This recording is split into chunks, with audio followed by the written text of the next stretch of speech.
Boa tarde, pessoal. Beleza? Bom, vamos lá? A gente tem um conteúdo bacana para passar para vocês. Primeiro de tudo, obrigado pela presença. E o tema que a gente vai estar falando aqui hoje é exatamente esse que eu coloquei aqui, ó, no PPT. Está por aqui, entendeu? Vamos lá? Esse rapaz aqui, ó. Automação comercial com Windows Embedded, e vamos falar um pouquinho de PAF também. Legal? Lá no conteúdo da palestra falava disso, né? Parte de Embedded e a parte de PAF também. Bom, obrigado pela presença. Eu sei que está todo mundo aqui hoje, entre aspas, parado, não tem ninguém desenvolvendo. O PIB de Goiânia vai cair no dia de hoje, né? Porque não tem ninguém produzindo hoje aqui, está todo mundo dedicando tempo para essa palestra aqui. Então, obrigado pela presença, obrigado por ter acolhido ao convite dessa palestra que a gente resolveu fazer com os desenvolvedores em parceria com a ADN Automação. Então vamos fazer dessa tarde uma tarde legal e vamos ver se o conteúdo aqui interessa para todo mundo, né? Um dos motivos da gente misturar um pouquinho as coisas, não vamos só falar de PAF aqui, até porque PAF está um pouquinho já, uma carne já um pouco mais mastigada, mas a ideia de a gente misturar aqui um pouco as coisas é porque assim, como está todo mundo desenvolvendo no dia a dia, às vezes as coisas passam por cima da nossa cabeça e a gente não percebe as tecnologias que estão vindo, chegando e o que está acontecendo. E a ideia nesses primeiros 15 minutos aí, a gente passar um pouquinho do que a gente está fazendo para auxiliar os desenvolvedores nisso, né? E nessa parte de embedded, né? O que é o embedded, como é que eu desenvolvo para isso, a minha linguagem roda nisso, isso é legal, como é que funciona, é interessante para o meu negócio? Se for interessante, valeu a pena. Se não for interessante, eu acho que a próxima parte é interessante para todo mundo que é o PAF, né? Estamos com a presença aqui do órgão certificador da PUC, né? Na pessoa da professora Angélica, certo? Para nos auxiliar aqui em algumas dúvidas que vocês tiverem com relação ao PAF, né?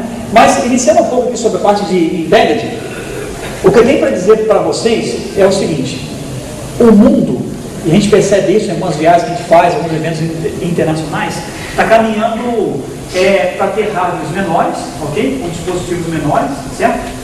Hardwares com dispositivos menores e hardwares, aqui deu uma desligada aqui, ligou aqui, vai pegar o trilha? Esse não roda o Windows não, né? Não? Parou, graças a Deus, parou. Parou? Não, entendi. O cara já pode estar tocar a bateria aqui.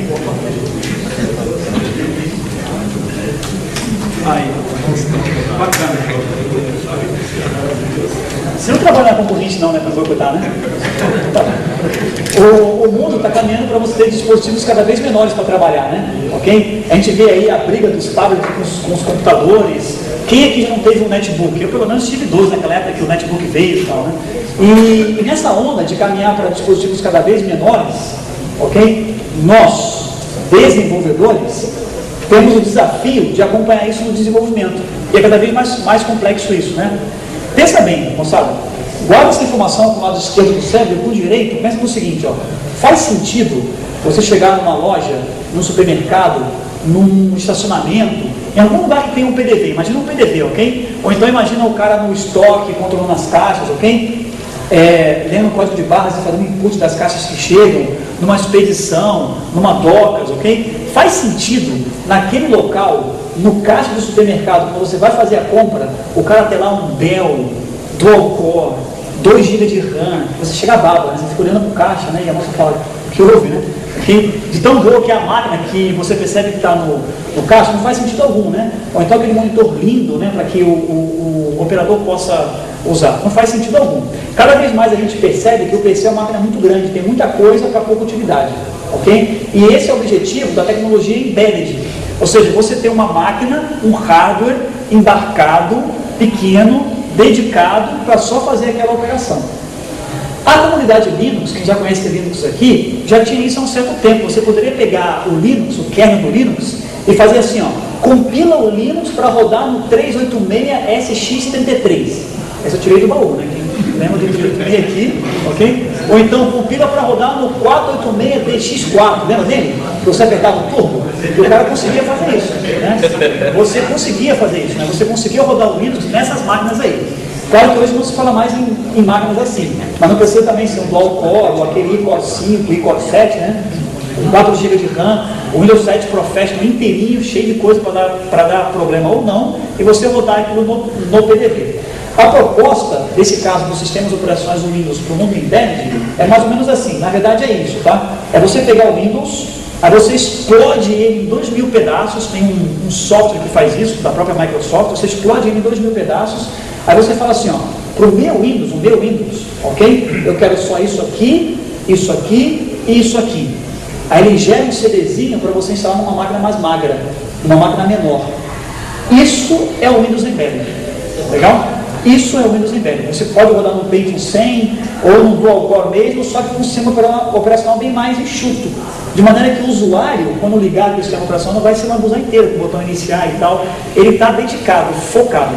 Nós já chegamos a gerar versões de Windows, onde o cara ligava e a única coisa que aparecia no fundo da tela era o Internet Explorer, que mesmo assim era aberto automaticamente. Então não tinha botão iniciar, não tinha nada. E quando eu falo não ter botão iniciar, não é ir lá no botão direito e ocultar, não. É tirar mesmo do Windows aquele botão iniciar, arrancar ele de lá, de maneira que o espaço reduz.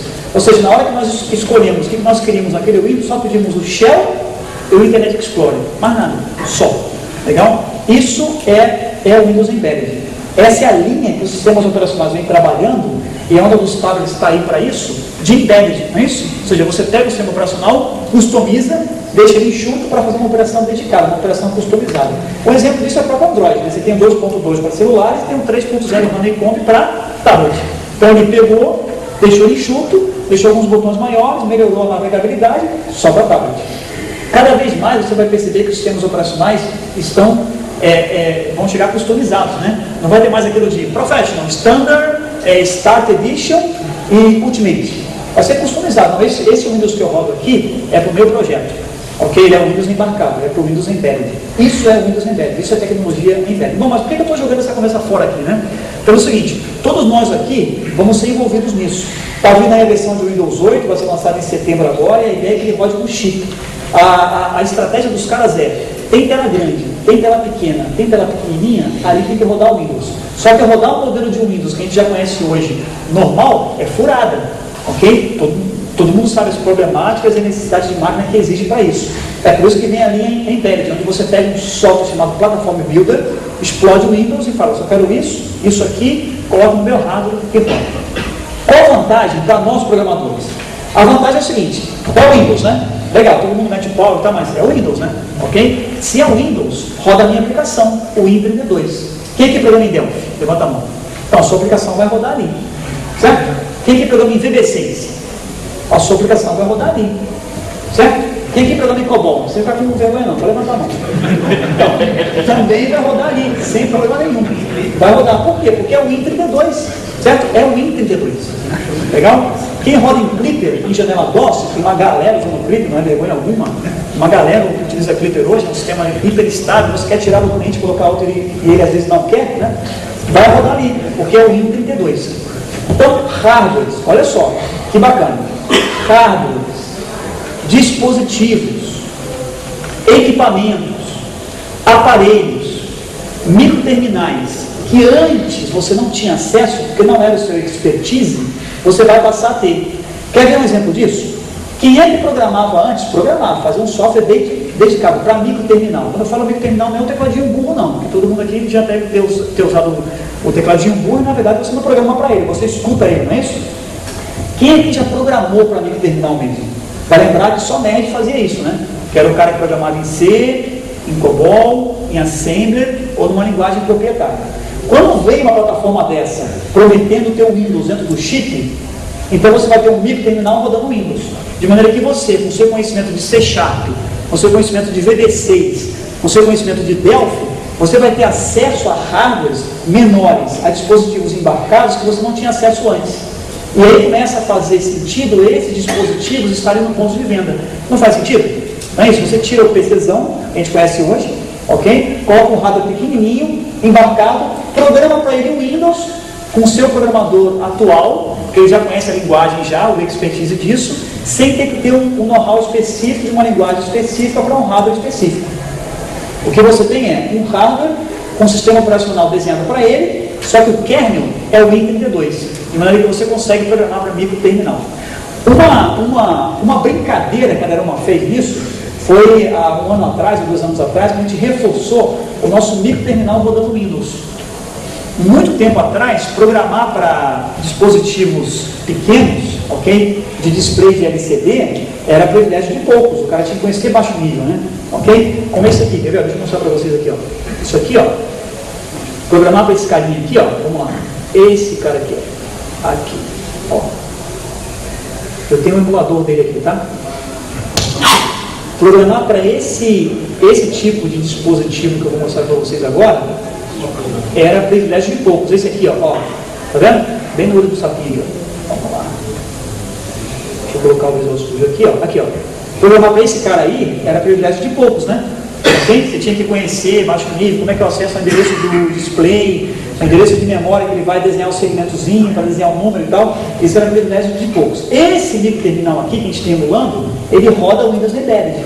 Essa é uma plataforma que muitos programadores aqui nessa sala e no Brasil inteiro não tinham acesso, porque era uma coisa dedicada, proprietária. Você tinha que manter talvez 2 fontes, um cara só de C, um cara só de VB, um cara só de C, um cara só de Delphi, para poder trabalhar com as 2 plataformas separadas. E quando a gente fala de microterminal, concorda comigo que é só isso aqui que talvez um cara de estacionamento precise? Só isso, né?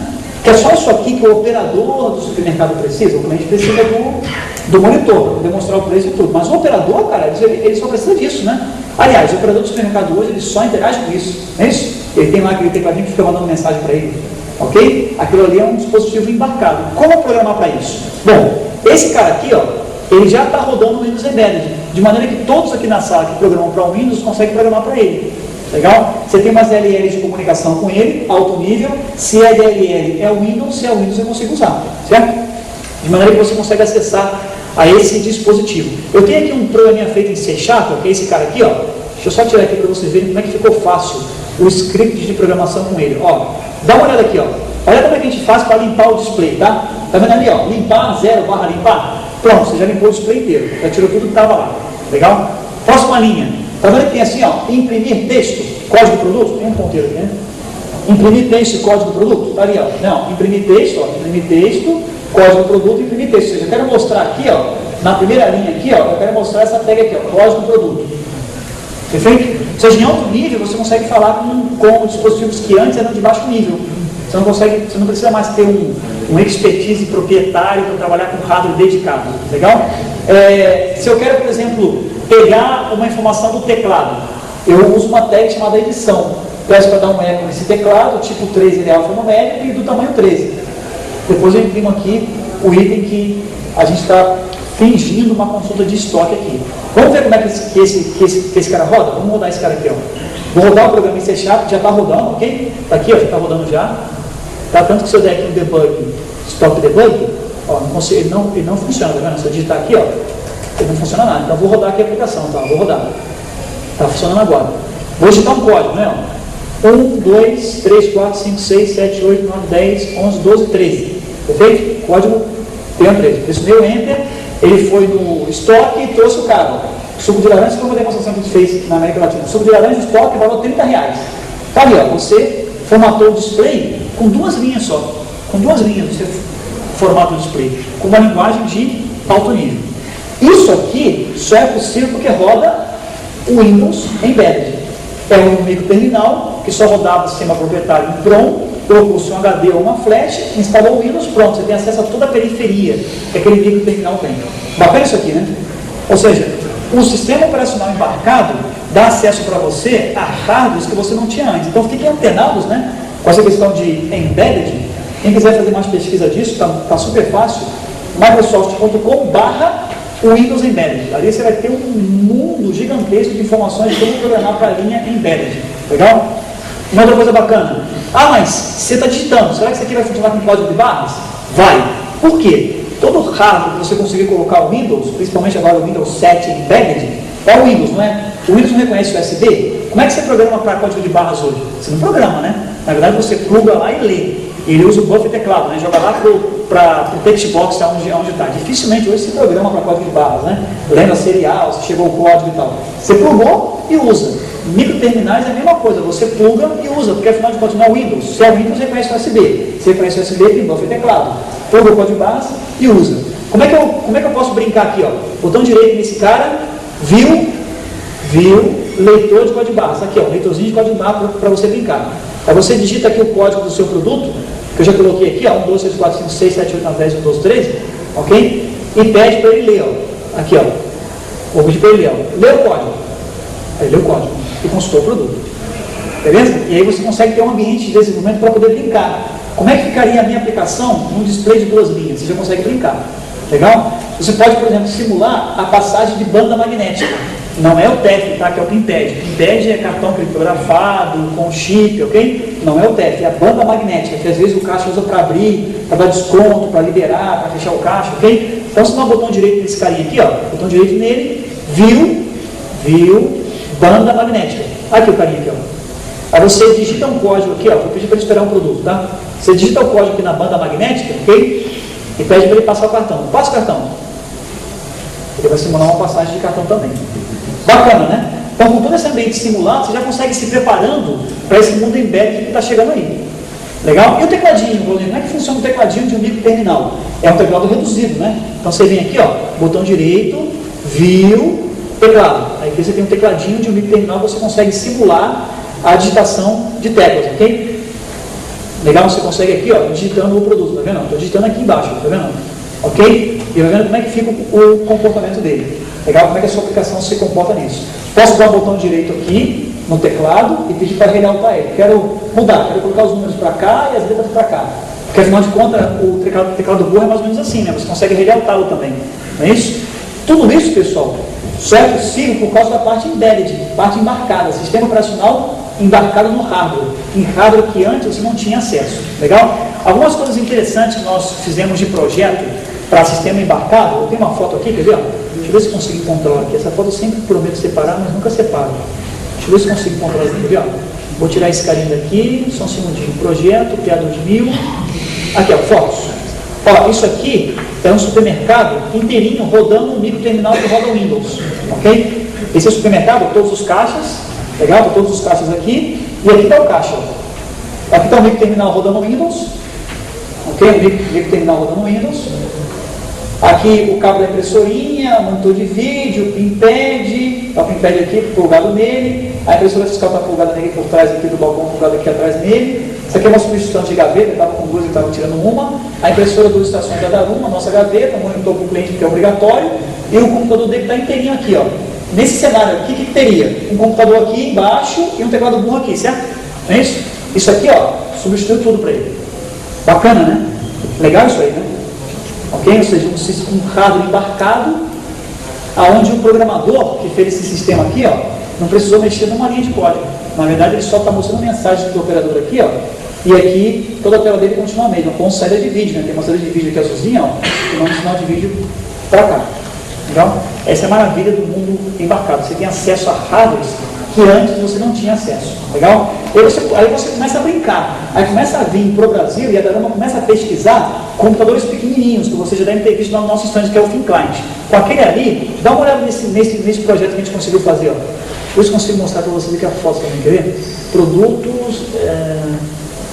Não, projetos... Um minutinho, aqui, ó. Friboi. Foto. Aqui, ó. Isso aqui é um PDV rodando dentro de uma van. Ok? Inclusive o dono da Friboi deu uma entrevista na revista Dinheiro, ele é de Goiás, né? Quem foi o cara que começou o Império. Isso aqui é uma van com uma impressora embarcada nossa.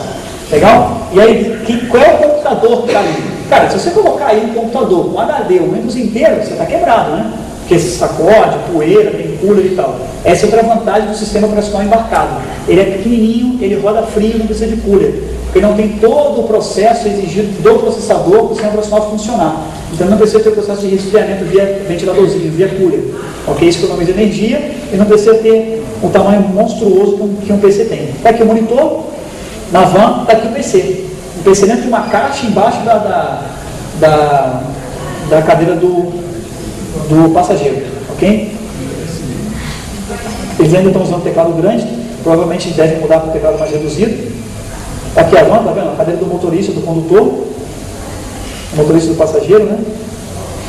Código de barras, aqui onde ficam as carnes.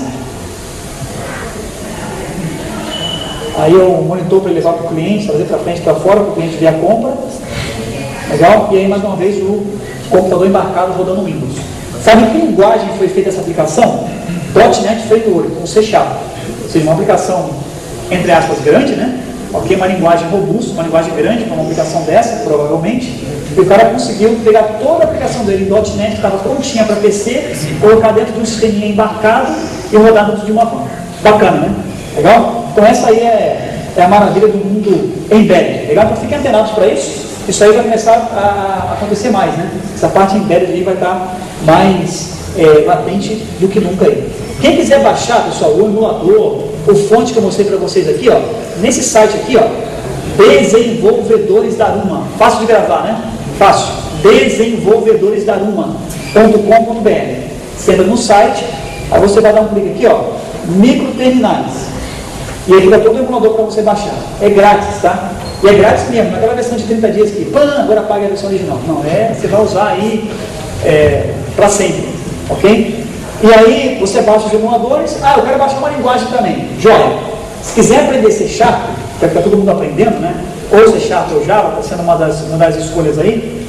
Você pode entrar no microsoft.com/express e baixar o C# grátis, ok? Para você brincar também, tá? microsoft.com/express, ok? Express. Você consegue também baixar aí a versão grátis do C#. E também, mais uma vez, é grátis mesmo. Não é que daqui a 90 dias vai chegar um boleto da Microsoft e seu C# é ilegal. Não é. É grátis, você vai usar aí a vida toda. Não pode desenvolver software profissional para ele, né? Ou seja, usar aquele C# para desenvolver software profissional e vender. Ele é para estudo, para aprender, para treinar, para brincar. Legal? É o C# quase que completo aí na versão Express para você trabalhar. Beleza? Então aqui vocês conseguem baixar o microterminal, tá? O emulador de microterminal para poder brincar. E aqui, ó, se você descer um pouco mais aqui, ó, em exemplos, ó, eu tenho aqui microterminal, build, help, drivers, SDKs. Aqui nesses SDKs aqui, ó, você tem vários tutoriais de como é que você pode trabalhar com microterminal. O que são esses SDKs? StatKit é um tutorial, passo a passo, como é que você faz para trabalhar com microterminal. E aqui também tem o uso dos emuladores. Beleza? Joia? Por aqui encerramos a parte de embedded. Vamos para o que nos interessa também, que é a parte de path. Beleza?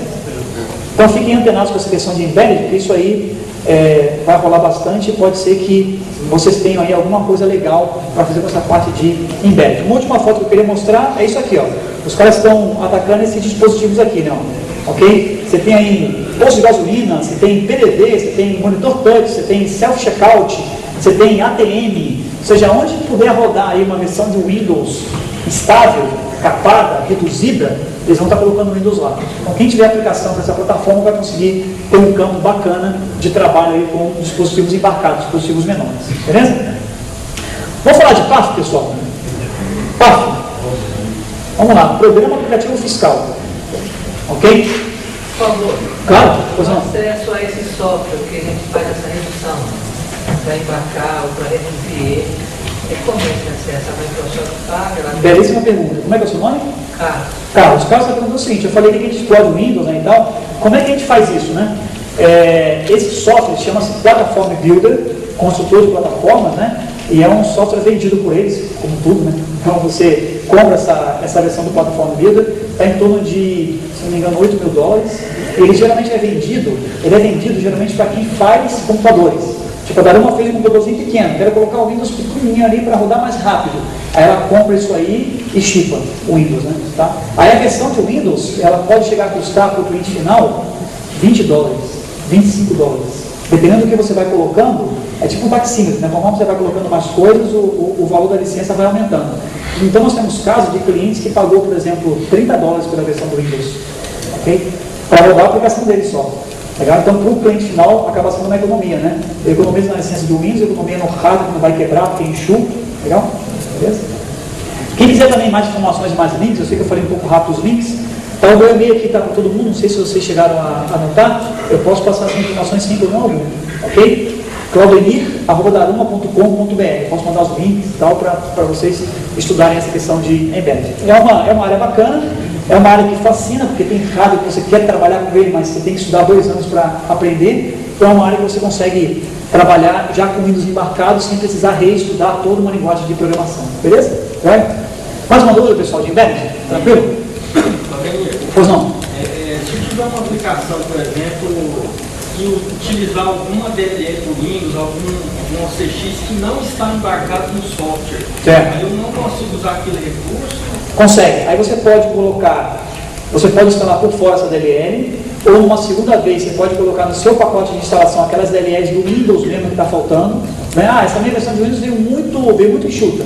O cara esqueceu de colocar aqui o VDRAM ou alguma outra coisa assim, certo? Uma DLL que às vezes já vem padrão já com Windows. Você pode colocar no seu setup do software, ou você pode ligar para o seu fornecedor, como já aconteceu com a gente. O cara ligou e falou assim, ó, esse MT-meu aqui que a gente embarcou na van, está faltando o .NET Framework 3.5, né, que é o runtime do C# para funcionar. Aí nós fomos lá no Platform Builder e colocamos, inclua o 3.5. E como não tem custo, não aumentou nada, porque o runtime não tem custo algum, né? Ok? Tá.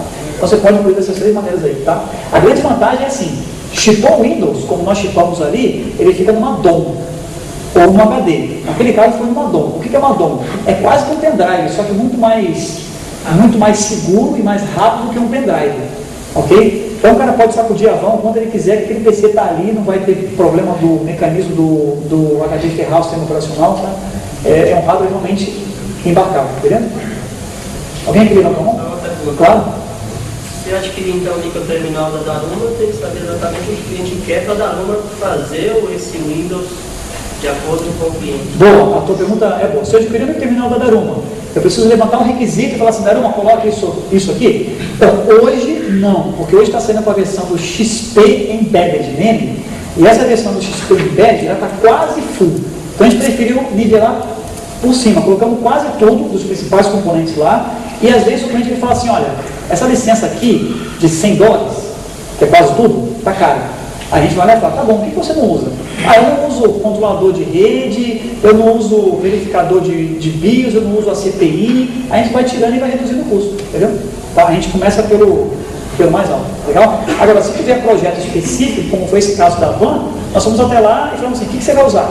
Aí eu vou usar o .NET, vou usar o Windows, preciso do browser, do Shell, controlador de rede, a gente vai colocando e vai jogando a versão do Windows, beleza? Essa padrão que é compilada já é tipo igual ao XP. É praticamente igual o XP. O que ele não tem? Media Center, tocador de vídeo, essas coisas.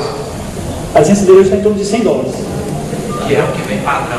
Que é o que vem padrão, exato. Só não tem a parte de mídia, né? Tocar vídeo, tocar musiquinha, essas coisas não. A gente tirou também para poder não ocupar espaço e não ter tarifador nisso. Tá? Pois não. Levar mais para o lado do papo, claro. A questão de documentar isso aí. A gente sabe que hoje a Cepaz é bem defasada nesse mundo aí. Hoje, se eu quiser registrar no restaurante, por exemplo, celulares, os garçons fazer os atendimentos, é uma série de complicações. Ah, é mesmo? Olha só. Possivelmente não vou nem conseguir, né? Entendi. Aí é onde esses dispositivos deve aí no caso. Na legislação, né? Na legislação. Que fica bem complicado. A tua pergunta é boa e vale a pena ter atenção para isso sim. Em vários estados que a gente teve que implantar a questão da van, nós conseguimos mostrar para ser fácil que aquilo é uma CPU. Exatamente, é um computador. Até o notebook hoje a gente tem trabalho. Exato, inclusive o PAF não permite usar notebook no PDV e tal. Mas esses aí ele está registrado como computador, como uma unidade central de processamento, porque ele tem RAM, ele tem unidade de armazenamento, que o PAF exige que tenha armazenamento local, ele tem processador e tem sistema operacional, entendeu? Isso aí a gente está um pouco mais tranquilo, porque é encarado como uma CPU mesmo, tá? Só que uma CPU embarcada, diferenciada, de menor custo, tá? Aí você pode falar assim, pô, Claudio, mas o celular também é uma CPU. Entre aspas. Beleza? A minha CPU eu não faço ligação. Beleza? Tinha uma pergunta também? Tranquilo? Podemos tocar o PAF então? Vamos lá? Então, pessoal, PAF. Depois dessa conversa gostosa, a gente teve em média, né? Vamos falar agora de PAF, né? PAF, Programa Aplicativo Fiscal. Quem aqui já colocou PAF? Levanta a mão. Olha que bacana. Então, vamos recolher as coisas, vamos embora, que o pessoal já fez a divulgação já.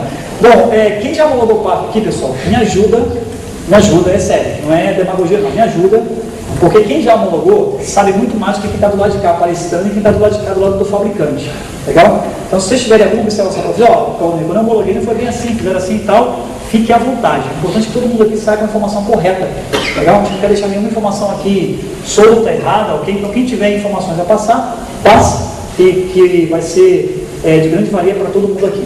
Bom, quem não costuma abrir, pessoal, falando sobre o PAF, eu costumo dizer o seguinte, primeiro, o órgão técnico credenciado, que está aqui representado pela Angélica, pela professora Angélica, ele não é o órgão fiscalizador, Ele é o órgão técnico credenciado, que está sendo utilizado, contratado, acordado com a fiscalização para fazer os testes de conforme ou não conforme, certo? Então não adianta jogar pedra no homologador, no fabricante, né? Ok? Isso vem lá de cima, uma lei que a soft house tem que seguir. Todos nós aqui, incluindo o órgão técnico homologador, que ajuda na certificação, ele é passageiro do ônibus, como todos nós, né? O motorista desse ônibus é o que você faz, é a fiscalização. Eles são os que fazem a lei. E quando você vai fazer uma homologação, eu peço desculpa se eu estiver sendo repetitivo para quem já fez a homologação, o órgão também não fala assim, você está demitido. Não fala, né? Ok? Ou você está reprovado. Ele fala, ó, aqui tem conformidades e não conformidades. Isso é enviado para fiscalização. E aí a decisão é deles, se vai aprovar, se vai fazer o laudo de homologação, perfeito? Então, mais ou menos essa é a regra do jogo por alto na questão do PAF, legal? Nós, fabricantes de automação comercial, temos procurado, principalmente da Luma, a mostrar algumas coisas interessantes para a soft house, para ver o que dá para ajudar, ok? Por quê? Porque hoje, em 2011, tá, a gente pode dizer o seguinte, o PAF não é mais mistério. Quando foi lançado lá em 2007, 2008, o embrião, em 2009, com a primeira homologação, todo mundo falou, né? 2012, as carteiras vão se abrir, as ruas vão se alinhar, vai acabar as soft houses, ok? Só vai ficar os caras grandes. Nada disso aconteceu. Várias soft houses conseguiram homologar. Então, é sim possível homologar PAF, ok? É chato? É difícil? Tem lei que não entra na nossa cabeça, na minha também não? Tem coisa que é um absurdo? Tem, mas é possível homologar. Legal? É possível homologar. Ok? Todos aqui na sala com um pouquinho mais de codificação conseguem homologar. Quer ver uma prova disso? A prova disso é que o PAF, tudo que pede no PAF, você não precisa ter uma expertise técnica para fazer exatamente aquilo. É codificação, é braço, é if, else e banco de dados. É braço, é codificar. Quem aqui homologou percebeu isso, né? Você tem que estudar um pouquinho de nota fiscal eletrônica agora para o 1.8. A questão de RSA, assinatura digital, o Alexandre vai mostrar aqui, já tem uma grande ajuda que a gente fez para a Soft House, que auxilia na questão da assinatura, você não precisa entender de RSA para poder assinar os arquivos do PAF, ok? Então tem uma série de componentes que você já consegue usar para fazer a homologação. Todos aqui conseguem homologar. Esse é o segundo item. O terceiro item é que o PAF foi um pedido de todos nós aqui, né? Todos nós pedimos o PAF, né? Aí você vai virar comigo assim, eu não pedi isso não, pediu sim, porque você vai lembrar que antes, lá em 97, você tinha que fazer homologação em cada estado, lembra disso? Você tinha que vir aqui em Goiás homologar, né? Que era o Luiz aqui, o fiscal, você tinha que ir na Bahia homologar, depois você tinha que ir lá no Paraná homologar, depois você tinha que ir em Minas Gerais homologar, não é isso? Depois você tinha que ir lá no Piauí, de Canoa homologar, e aí ia, ok? Péssimo isso, né? Você tinha que ir em cada estado homologar. Legal? Agora com o PAF, a ideia, pelo menos, é essa, que a regra seja única, né?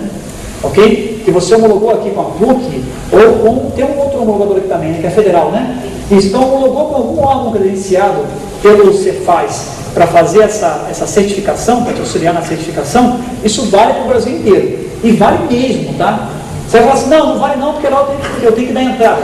Tudo bem, é trâmite burocrático, mas você não tem que ir lá de novo e fazer todos os testes. Porque essa não é a ideia do PAF, ok? A ideia é que você possa realmente instalar o teu sistema após a homologação e após fazer os trâmites que cada estado exige. O trâmite burocrático de cada estado é o trâmite burocrático da entrada do software naquele estado uma vez homologado o PAF. Legal? Tem umas nuancezinhas que eu já aproveito para comentar, que, por exemplo, em Vitória, a impressora não fiscal, ela é vetada. Então, quem for instalar software em Vitória para restaurantes, na cozinha tem que ser uma impressora fiscal. Legal? Na cozinha. Tem que ser uma impressora fiscal. É ruim, é péssimo. Não fiz lobby para que isso acontecesse para vender impressora fiscal. Nenhum fabricante se envolveu nisso. Na verdade, para a gente é ruim porque a impressora fiscal não foi feita para a cozinha, né? Ok? Então ela quebra depois de um ano ou antes. Aí a nossa ciência técnica tem que assumir a garantia disso. Mas existe uma lei que tem que ser uma impressora fiscal para a cozinha. Ok? Tem estados que permitem que você imprima o DAV na impressora fiscal. Tem estados que não. Ok? Que é só impressora fiscal. Tem estados que pode ser impressora fiscal e de folha de tamanho até A5, A4. Ok? Tem estados que não. Permite que seja só na impressora fiscal. Legal? Então tem essas nuancezinhas de um PAF para outro que você precisa ficar atento. Mas a espinha dorsal, nossa, é a mesma. Isso para todo mundo é fantástico, né? Legal? Bom, para começar falando sobre o PAF, eu queria falar um pouquinho para vocês sobre a questão da pré-venda e do DAV. Legal? Da pré-venda e DAV. Isso é um assunto muito polêmico e levanta bastante dúvida, e que a gente já pode começar já a nossa conversa sobre o PAF, legal? Aqui em Goiás, existe que a pré-venda seja na impressora fiscal ou pode fazer na impressora e na folha, de até assim? Aqui não saiu ainda a instrução normativa exigendo pago.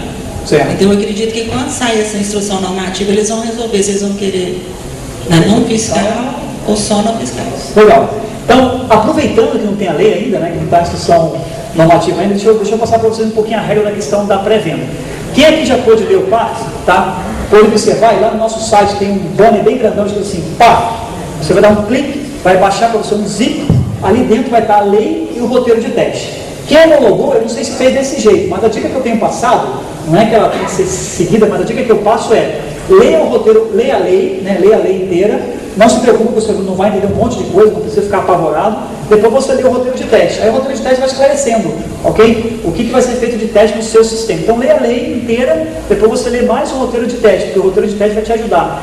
Ele vai testar assim, vai fazer isso, vai testar assim, assim. O roteiro de teste é muito claro, o homologador não vai nem para a esquerda nem para a direita, ele vai seguindo o roteiro de teste que está ali, certo? Ok? Ele vai seguindo aquele roteiro de teste ali, legal? A questão da pré-venda e do DAV vem causando um pouco de confusão pelo seguinte, pré-venda é pré-venda e DAV é DAV.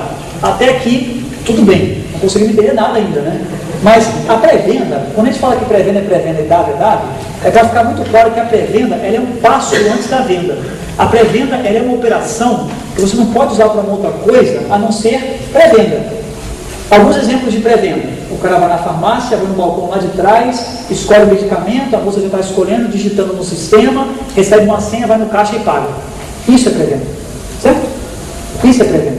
Legal? Material de construção. Eu vou lá, estou pedindo lá um parafuso, peço cimento, ele vai preparando para mim, vai colocando o meu pedido na tela, isso vai ganhar um número, eu vou lá no caixa e pago. Isso é pré-venda, certo? Ok? Isso é pré-venda. Tá?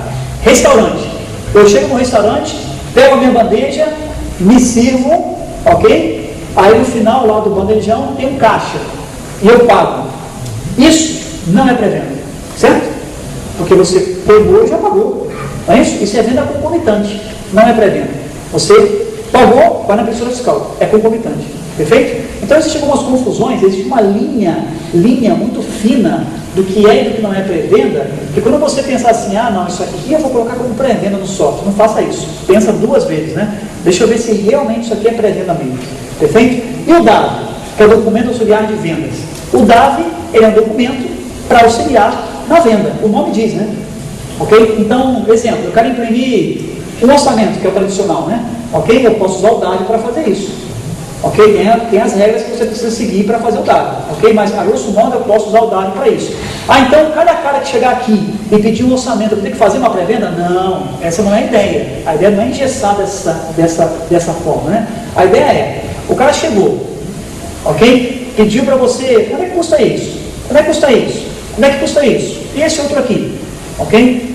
E não levou nada, e pediu um orçamento, imprime para mim, porque eu estou fazendo uma comparação e tal, aquilo você vai imprimir em um documento chamado DAV, ok? Claudinho, que documento é esse? Existe uma impressora aqui, eu tenho cupom X, Z, existe o DAV? Não. Na impressora você vai jogar no relatório gerencial, se a instrução normativa permitir, certo? Na impressora gerencial. Se a instrução normativa permitir, você também poderá jogar numa impressora que usa um papel de tamanho até A5, ou a partir de A5, não me lembro bem, mas mais ou menos isso. Mas é um tamanho de papel que não se confunde com cupom, essa é a ideia, né? Ok? Que não haja confusão entre o que é DAV e o que é cupom fiscal, tá? O DAV tem um cabeçalho próprio e um rodapé próprio. Se for na folha grandona, tem um cabeçalho próprio. Se for no cupom fiscal, também tem um cabeçalho próprio que você precisa colocar lá no gerencial. Legal? Então essas são algumas regras que, com relação ao passo, você precisa ficar um pouquinho antenado. Quando usar o DAV e quando usar a pré-venda. E aí, às vezes, a gente escuta alguns companheiros nossos que ele fala assim, não, então, pré-venda vai amarrar no cupom, eu vou usar DAV para tudo. Não faça isso, né? Porque DAV é DAV, pré-venda é pré-venda. Perfeito? Não, mas eu tenho lá o meu cliente que ele recebe uma fichinha, aí ele sai comprando as coisas e de repente no final ele não vai levar. Aquilo foi um orçamento. Não foi um orçamento, caramba, aquilo foi uma pré-venda, né? Ok? Ele passou pela loja, foi consumindo, chegou no caixa, ele não quis mais, aquilo é uma pré-venda. Só que é uma pré-venda que não virou um cupom, porque o cara não fez nada, né? Ele deixou a ficha e saiu fora, desistiu da compra. Ok? Aí nós temos uma regra lá no PAF que diz que toda pré-venda tem que virar cupom. Ela vira um cupom fiscal, tem que fazer o cupom fiscal dela e depois você cancela, porque não faz sentido pagar imposto de um item que não foi vendido. Perfeito? Então faz cupom e cancela. Perfeito? Então nessas regrinhas aí, você precisa ficar antenado na diferença do PAF para o DAV. Diga lá. O DAV pode ser posteriormente transformado numa pré-venda? Boa! Aqui, ó, a pergunta dele, ó. O DAV pode ser posteriormente transformado em uma pré-venda? Eu diria que sim e não, mas deixa eu te explicar o porquê, tá? Porque o DAV, ele não é que ele vira uma pré-venda, né? Ele continua DAV e adiciona-se uma pré-venda com aqueles itens do DAV. Perfeito? Então não é que assim, eu tenho um DAV do cara do orçamento, né? Ele chegou lá, pediu as coisas e tal, você fez o orçamento, aí ele olhou e falou assim, tá bom, vou levar, certo? Então aquilo ali fica armazenado no seu sistema e você cria uma pré-venda com aqueles itens que estavam naquele DAV.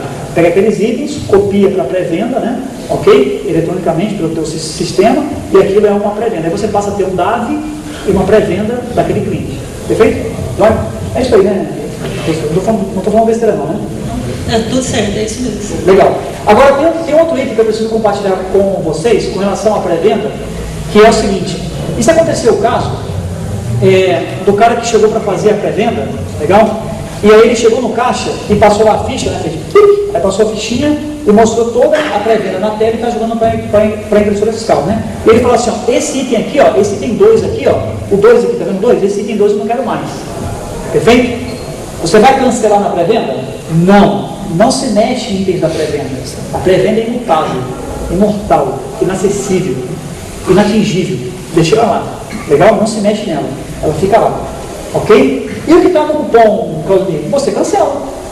Perfeito? Ah, mas não vai ficar diferente do cupom para pré-venda? Diferente vai.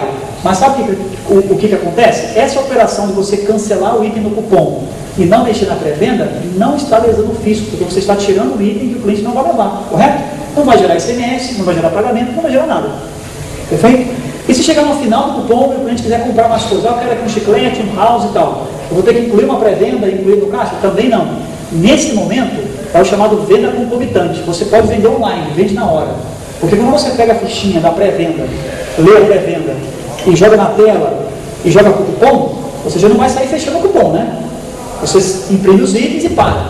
Mais alguma coisa? Vai pagar como? Não é isso? Ok? Se nesse momento ele quiser consumir mais alguma coisa, você pode jogar na hora. Você não precisa estar colocando na pré-venda, ok? Ah, mas não vai ficar diferente a pré-venda do cupom? Vai, mas favorece o fisco, porque está entrando itens, né? É mais imposto, mais ICMS, o fraude gerador não está sendo lesado. Perfeito? Esses são os itens aí que precisam tomar um pouco de cuidado na questão da pré-venda. Legal? Quem fez uma homologação aqui, tinha uma pegadinha com relação à pré-venda? Vocês lembram de alguma coisa com relação à pré-venda que queiram compartilhar? A pré-venda hoje já está meio mastigada, o pessoal já está meio um pouco acostumado já, né? Legal? O DAV, né? O DAV teve algumas modificações. Tem que armazenar agora, né? Exato. Mas agora a pré-venda. Perfeito. Tem só um item que eu preciso compartilhar com o pessoal, que eu não sei se foi dito lá para vocês, que é esse aqui, ó. Que o pessoal da Polinig me emprestou essa apresentação, que eu quero passar para vocês, que é essa aqui, ó. Claudemir, Opa, pois não. só queria acrescentar Claro. uma mudança que entrou no 108, sobre essa questão de acrescentar itens na pré-venda. Boa. Ele permite, Permite, né? desde que não tenha sido iniciada a impressão do cupom. Perfeito. Então, na verdade, assim, até a 107 era da forma como você explicou. Perfeito. Ele ia lá no caixa, já acrescentava concomitantemente. Legal. Da forma como eles estão pedindo agora, você abre a pré-venda, eu posso incluir tanto. Eu acho que, na minha opinião, ficou mais flexível, que eu posso acrescentar itens tanto no balcão quanto no caixa. No caso, certo. Mas não pode acrescentar depois que iniciou a impressão do cupom daquela pré-venda. Perfeito. Enquanto não imprimir o cupom fiscal, eu posso fazer o que eu quero com a pré-venda, certo? Incluir itens. Isso. Mais itens. Posso eliminar itens? Pode, desde que o seguinte, que aquele item, ele apareça no cupom fiscal como cancelado. Perfeito. Então, na verdade, o que acontece? Tem uma série de coisas. Eu acredito que foi a pedido dos próprios desenvolvedores, tanto no DAV quanto da pré-venda, sobre essa criação de acréscimo e exclusão de itens no DAV. Exato. Entendeu? Só que é o seguinte, eles não estão proibindo, só que ele gostaria que isso fosse registrado no cupom fiscal. Perfeito. Então vamos passar uma cena real para os desenvolvedores aqui terem a informação certa.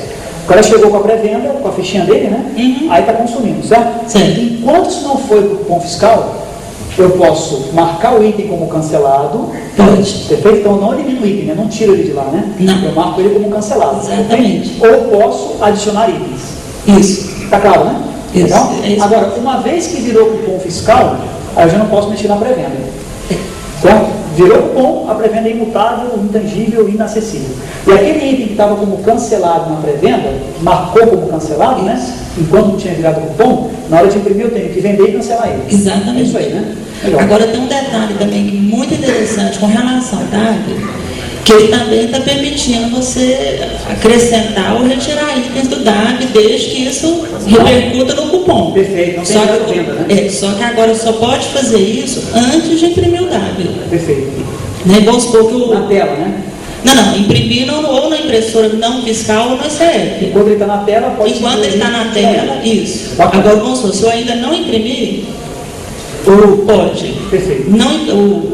Vamos supor, fui lá, imprimi o dado, o consumidor foi embora, levou o seu orçamento, aí eu já não posso fazer isso mais. Bacana. Então, enquanto o dado não foi para o papel, Isso. você pode estar incluindo itens e retirando itens. certo? Exatamente. Bacana. Isso com certeza é feedback de desenvolvedor que está usando o dado em campo e percebeu essa necessidade. Não, inclusive, até conosco, tem vários desenvolvedores que reclamavam, que achavam que engessava muito, que toda hora ele Não, tinha que... 06, né? Não 06, não 05, já há muito tempo o pessoal reclamava que assim, nossa, toda hora eu tenho que ficar criando um novo dado. Verdade. Tem um item aqui, professora, que eu queria compartilhar com o pessoal, e a professora pode me dizer se isso aqui continua valendo ou não, que é o seguinte, DAV, ok? DAV e pré-venda, ok? DAV e pré-venda é para aqueles que fazem venda não concomitante, certo? Não concomitante. E para você na homologação falar assim, ó, o meu software ele é exclusivo concomitante. Exclusivo concomitante. Nesse caso, você não pode fazer DAV e pré-venda. Você é exclusivo concomitante. Exatamente. Ok? Então tem uma diferença aí, né? Da concomitante para não concomitante, ok? Quem é um pouquinho mais antigo de automação aqui vai lembrar que concomitante é uma palavra feia, né? Ah, é não concomitante. Ih, caramba, não. Ok? Hoje não, hoje o passo tem essa flexibilidade, né? Concomitante e não concomitante. Legal? Então, só lembrar dessa regra, ok? Venda concomitante, passa no leitor, vai para a impressora. Passa no leitor, vai para a impressora e mostra no display para o cliente. Legal? A não concomitante é feita algum tipo de bufferização, nesse caso aqui uma pré-venda, certo? Ela vai para o caixa e vira um cupom fiscal. Se você na homologação falar assim, ó, o meu software é exclusivo concomitante, aí não será realizado os testes de pré-venda e dado, correto? Não. E entende-se que aquele sistema não tem pré-venda e dado. Exatamente. Perfeito. Você tem uma pergunta? Vamos para um caso mais real. Mais real, tá? Eu atendo ao Tudo aqui era fantasia, vamos pro real agora. Diga lá. Diga lá. Eu atendo autodesks. Nessas autodesks, o que acontece? Uma viatura policial, por exemplo, ela chega a ficar lá 3 meses. Tá. Nessa viatura eu tenho problema de suspensão, tem problema de motor, tem problema de chassi, tem problema geral, tem que arrumar tudo nela. Nisso aí, eu abro um primeiro dado lá com o isolamento e a parte de suspensão dela. Dado pré-venda. Um dado OS. Tá. Ah, um dado OS, perfeito. Exatamente. Eu abri ele. Esse WS, no dia seguinte, o lanterneiro vai lá pegar a tinta, pegar um solvente, uma estopa para estar fazendo. Eu gero um novo número de acordo com esse novo manual aí ou não? Quando você fala novo... No antigo, no 107 eu teria que gerar uma nova numeração. Vê se eu entendi essa questão dos itens que vocês estavam discutindo. Boa. Eu estava conversando com a professora Cristina exatamente sobre isso, que poderia gerar reclamação, né?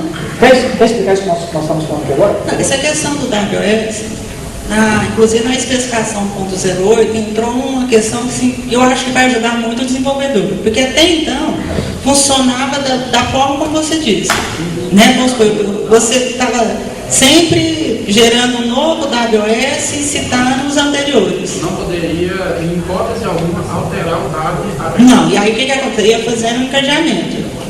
Agora, o que acontece? Também foi por solicitação, órgãos técnicos, desenvolvedores, o que acontece?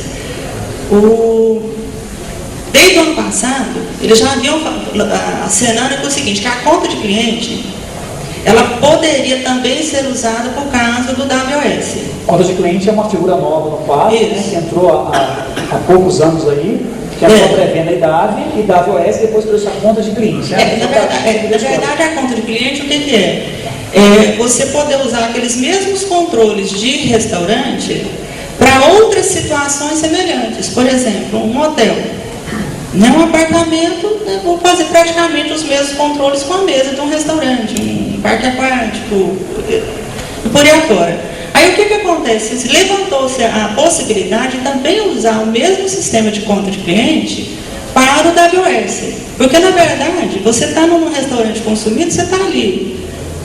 Vai uma Coca-Cola, vai um negócio, aí você pede uma coisa, devolve.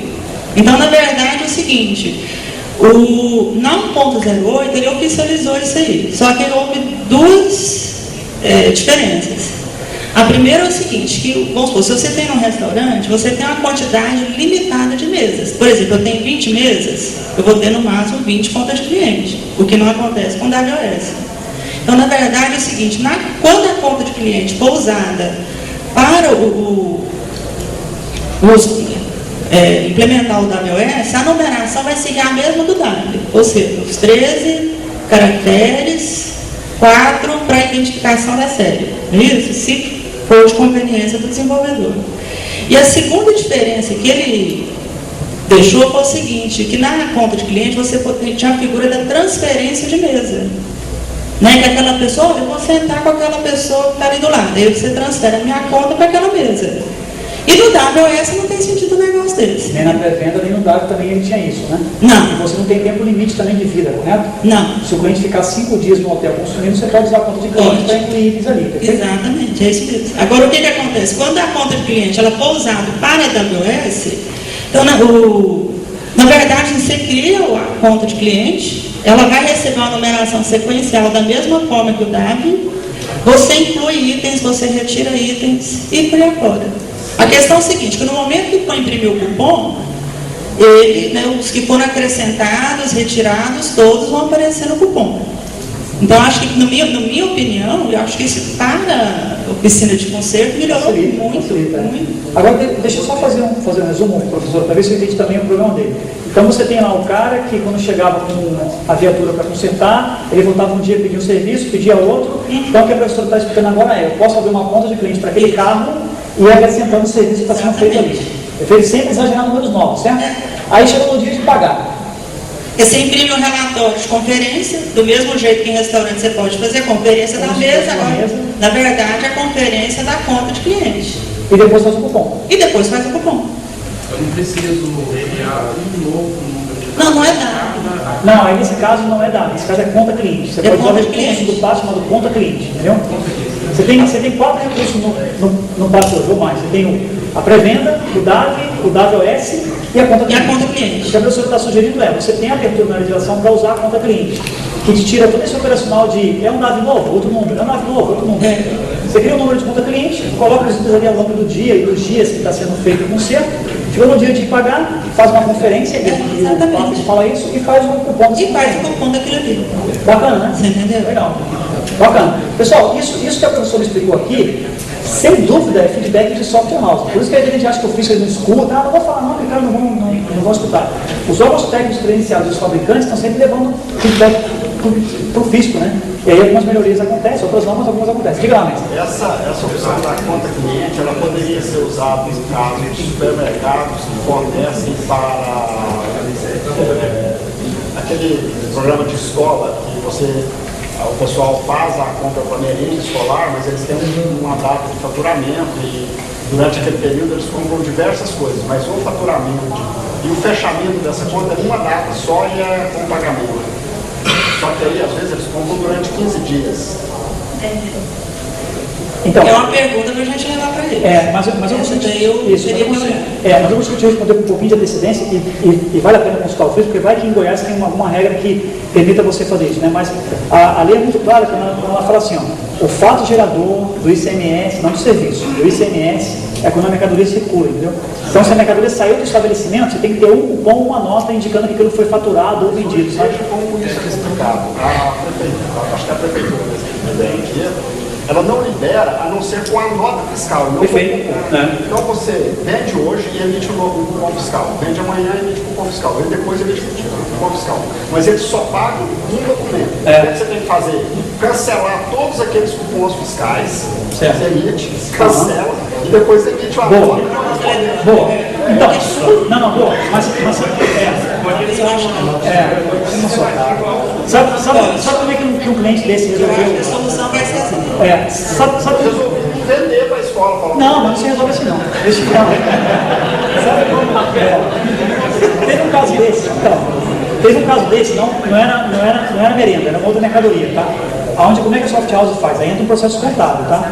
Você faz as vendas, emite o cupom fiscal, porque a lei exige que você emita o cupom fiscal, e aí no final do mês você vai emitir a nota e vai mandar para ele. Contabilmente, o cara vai anular aquela nota com o cupom emitido. Isso contabilmente em São Paulo ele consegue fazer. Não sei se o Goiás permite isso.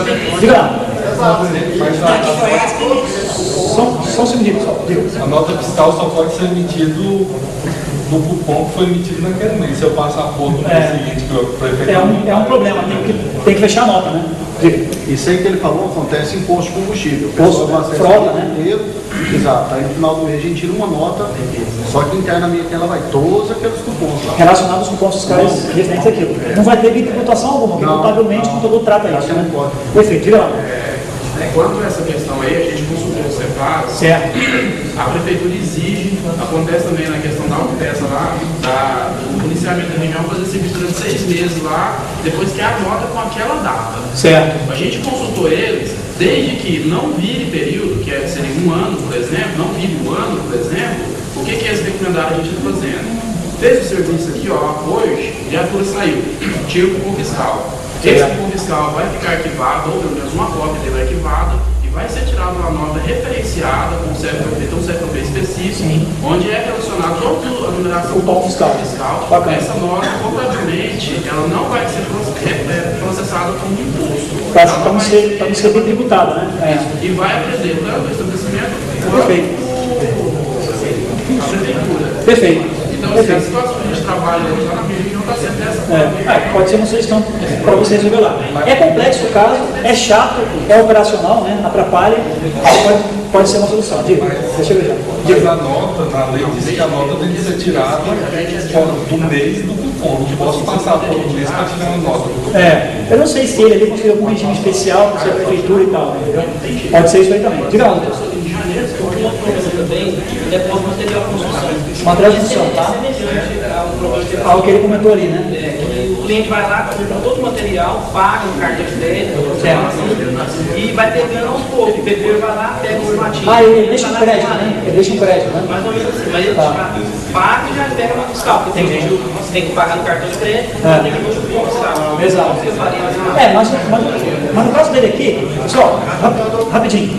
No caso dele aqui, é mais fácil, né? Porque, na verdade, o cara já deu dinheiro, o dinheiro está com você já fez cupom, é bem mais fácil que o dele.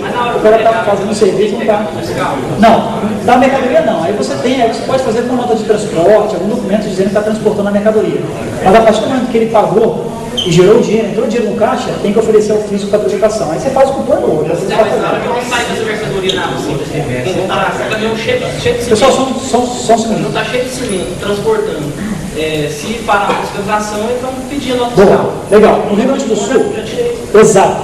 Nós tivemos esse problema no Rio Grande do Sul, certo, Alexandre? Com uma rede de loja chamada Tumeleiro. Uma rede grande no Rio Grande do Sul de material de construção que acontecia exatamente isso. O cara deixava um crédito lá, ia retirando e ia tendo que fazer as entregas.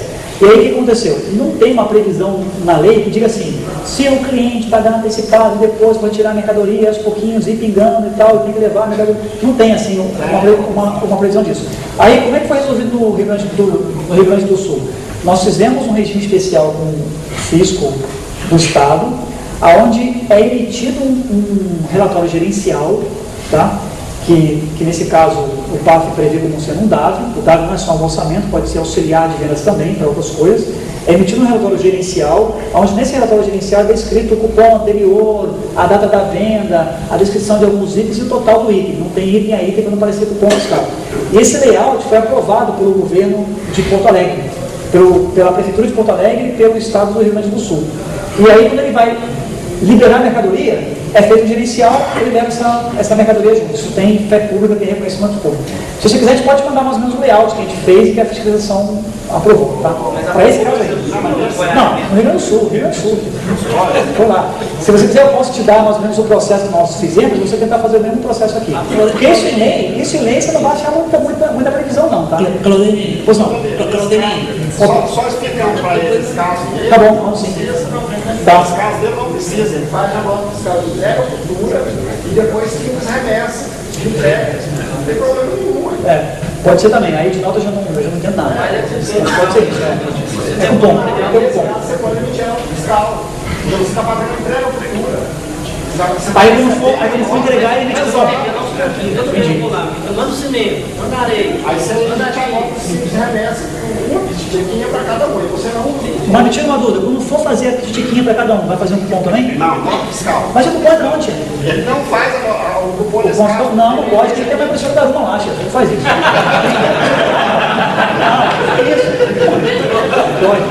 Pessoal, jura que eu quero mostrar você aqui, tá vendo? Pessoal, deixa eu falar para vocês agora de uma coisa bacana que a gente colocou na empresa fiscal, chamado pré-venda. Isso aqui está homologado no estado inteiro, no Brasil inteiro, ok? Chamado a pré-venda. Professor, não acabou não, tá? Tem mais umas vezes aí. O que acontece? Olha só, vamos pensar aqui um pouco juntos aqui, tá? Visualize. O que é venda concomitante? Venda concomitante é o supermercado, né? Na verdade, a lei fiscal nasceu na época para o supermercado. Você chega com um carrinho, pega o item, lê o código barra, joga na impressora, não é isso? Pega, impressora, certo? É uma venda online que a gente chama. Ou seja, o sistema do ponto de venda só vai descobrir quais são os itens no ponto de venda. E quando você está lá com os itens no carrinho, o sistema não sabe, né? Se você comprou um biscoito, uma margarida, ok?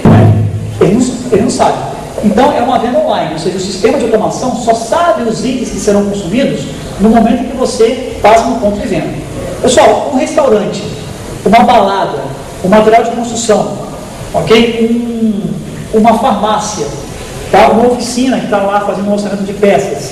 O teu sistema, quando o cara vai para o caixa, quando o cliente vai para o caixa, que não foi isso não, quando o cliente vai para o caixa, o teu sistema já sabe o que foi consumido, não sabe? Já sabe, né? Ok? Ele já sabe. Quando o cara pega a fichinha e está indo para a fichinha para o caixa, não é naquela fichinha que está os itens, lógico, né? Tem um código que você vai no banco de dados com os itens, certo? Então, quando você passa a fichinha no caixa, o teu sistema, ele já sabe antes de você passar na fichinha, que a ficha de número 80 tem lá 50 itens, não sabe? Isso está em banco de dados, está em XML, certo? Ok? Você consegue pegar aqueles 50 itens e mandar de uma vez para a impressorinha? Toma impressora. Você consegue? Não dá. Não dá por quê? Porque a lei não permite? Não é isso. Já que você tem a não concomitância.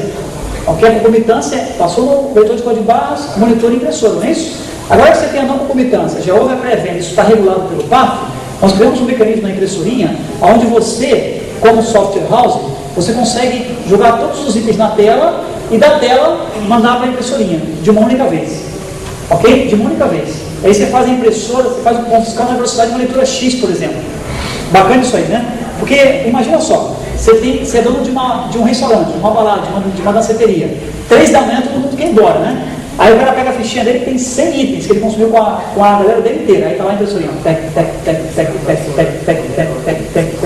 Ok? Agora não, agora você pode pegar a pré-venda, jogar inteira na impressora fiscal, parar para fazer o pagamento bonitinho e depois fechar o cupom. Perfeito? Ok? Seguindo toda a regra do PAF. Não tem vocalização, não é na DLL. É um avanço tecnológico que a gente fez no mecanismo da impressoria. Diga lá. E se der um problema em algum item? Bom, aí eu vou te mostrar agora o código aqui. Essa pergunta é clássica. Até a minha mãe fez para mim quando eu mostrei o código para ela. Vamos rodar aí. Deixa eu mostrar para vocês aqui a diferença, tá? Pode rodar. Está comunicando, né? Está em qual porta? Então, vamos lá, com 2. Vamos colocar lá 10 itens, tá? Eu vou vender 10 itens agora, ó. Deu para todo mundo ouvir, né? Dá mais um enter aí? Dá um enter. Fechou a venda, certo? Vamos lá. Mais 10 itens aí, vai lá.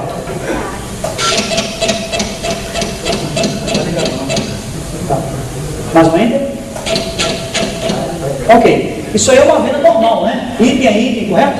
1 a 1. Agora simular aqui, ó, vamos pagar o 10 e vou digitar 50, tá? Aí dá para ter o errado. Ah, tá. Vou dar mais um enter aí. Isso. Aí você só fecha a aplicação. Vamos rodar ela outra vez, agora eu vou para o módulo de pré-venda, tá?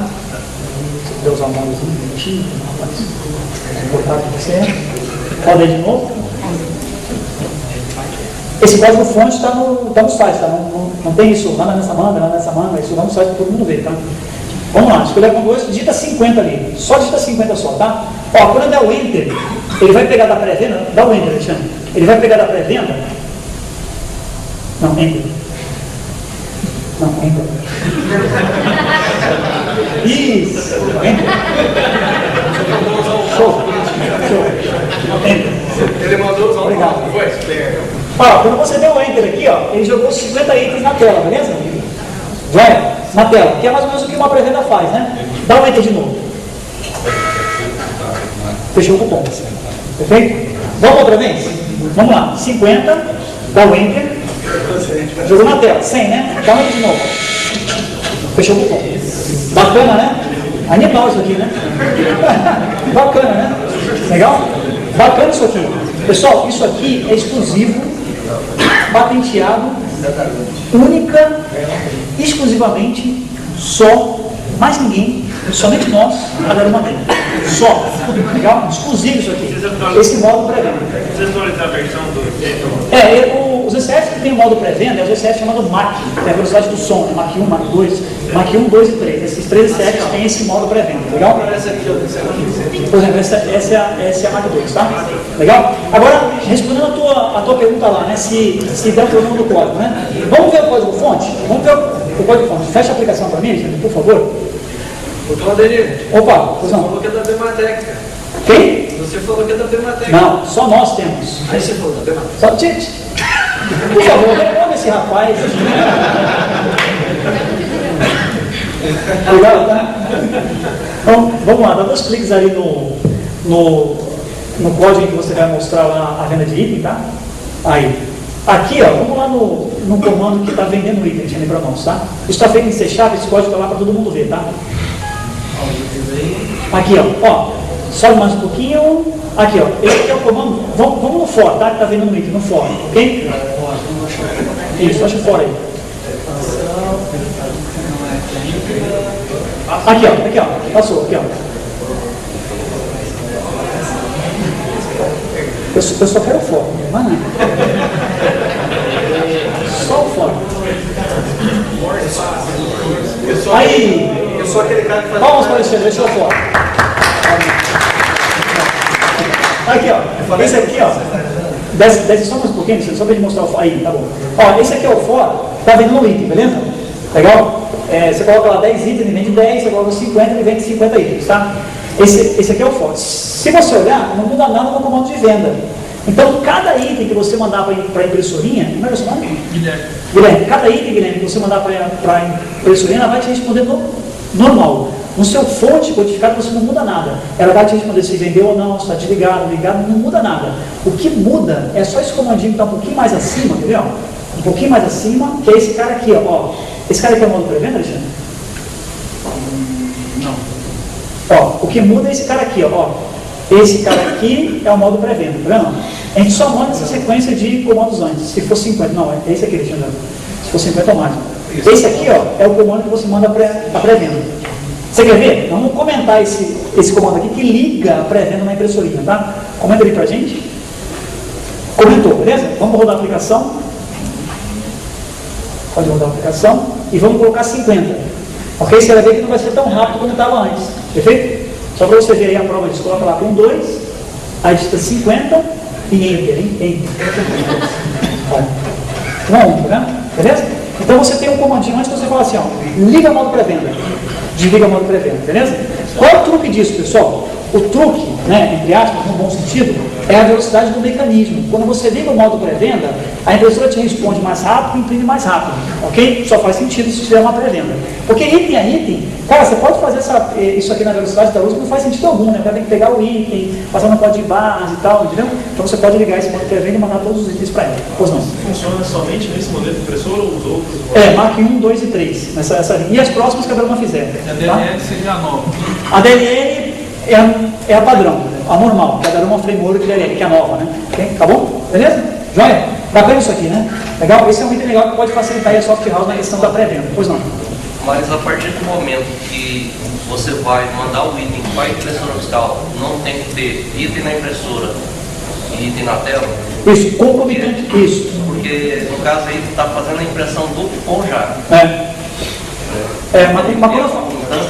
Mas quando eu fiz a impressão do cupom, você percebeu que a gente jogou na tela também os itens? Você resgatou os itens daquela pré-venda? Mas na impressora não foi impresso nada. Foi? Que ele demorou para dar o enter, ele foi um pouco lento ali, viu? Mas quando você joga os itens, que ali precisa da intervenção manual, né? Ok? Se você fizer a programação para ela correr sem intervenção manual, você vai ver que ele vai jogar na tela e vai mandar para a impressorinha de forma concomitante. É que assim, também não dá para ser no mesmo segundo. No mesmo segundo, nenhum processador consegue fazer isso no mesmo segundo em si, né? Mas quando você joga na tela e já subsequentemente liga o modo pré-venda, ele vai jogar tudo isso para a impressorinha. Fica instantâneo, você não tem esse delay que a gente teve aqui de joga na tela, agora aperta o enter, entendeu? A gente faz isso só para poder mostrar a velocidade dela, tá? Se não tiver intervenção humana, se passar a ficha, você joga na tela, na impressora e doa. Perfeito? Claro que os processos são separados, né? Joga na tela, joga na impressorinha. Assim como a venda IP também seria assim, né? Tela, impressora, tá? Pois não? Eu queria saber o seguinte. Pois não? Eu tenho um banco de dados em rede. Se esse banco de dados em rede, ele tem que ficar necessariamente no caixa. Tá. Eu quero saber, ou pode ficar em outro lugar. Bom, então vamos lá. Vamos voltar então para o passo aqui, tá? Sobre a questão do banco de dados. O banco de dados, você está perguntando que pode ficar no caixa, não é isso? Isso. Ou seja, ele precisa ficar exatamente na retaguarda, né? Legal. Professora, qual é a exigência que tem sido feita na certificação, na homologação? O banco de dados tem que ser local? Pode ser em rede? Não, é o seguinte, quando o software é em rede, supõe-se que o banco de dados esteja em rede em outra máquina. Inclusive, na hora de fazer o teste, a gente pede para o desenvolvedor levar 2 computadores. Um compacto e o outro com servidor de banco de dados. Isso tem que ser feito dessa forma pela seguinte razão. Tem um teste que ele pede o seguinte, que o PAP tem que viabilizar o funcionamento do ECR no caso da rede cair. Se eu colocar tudo na mesma máquina, como que eu vou fazer esse teste? Entendeu? Então, na verdade,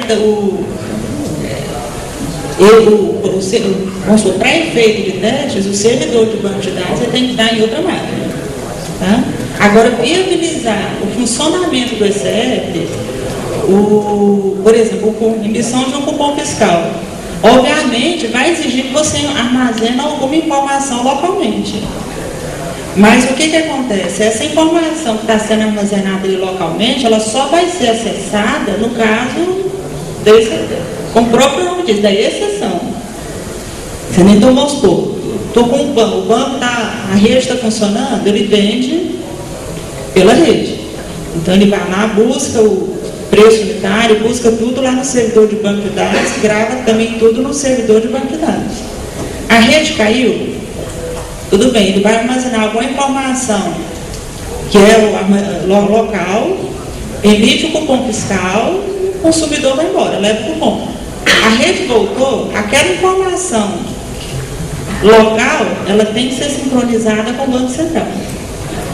Entendeu? Porque o conceito do software em rede é justamente esse. Você tem a aplicação e o servidor de banco de dados em outra máquina.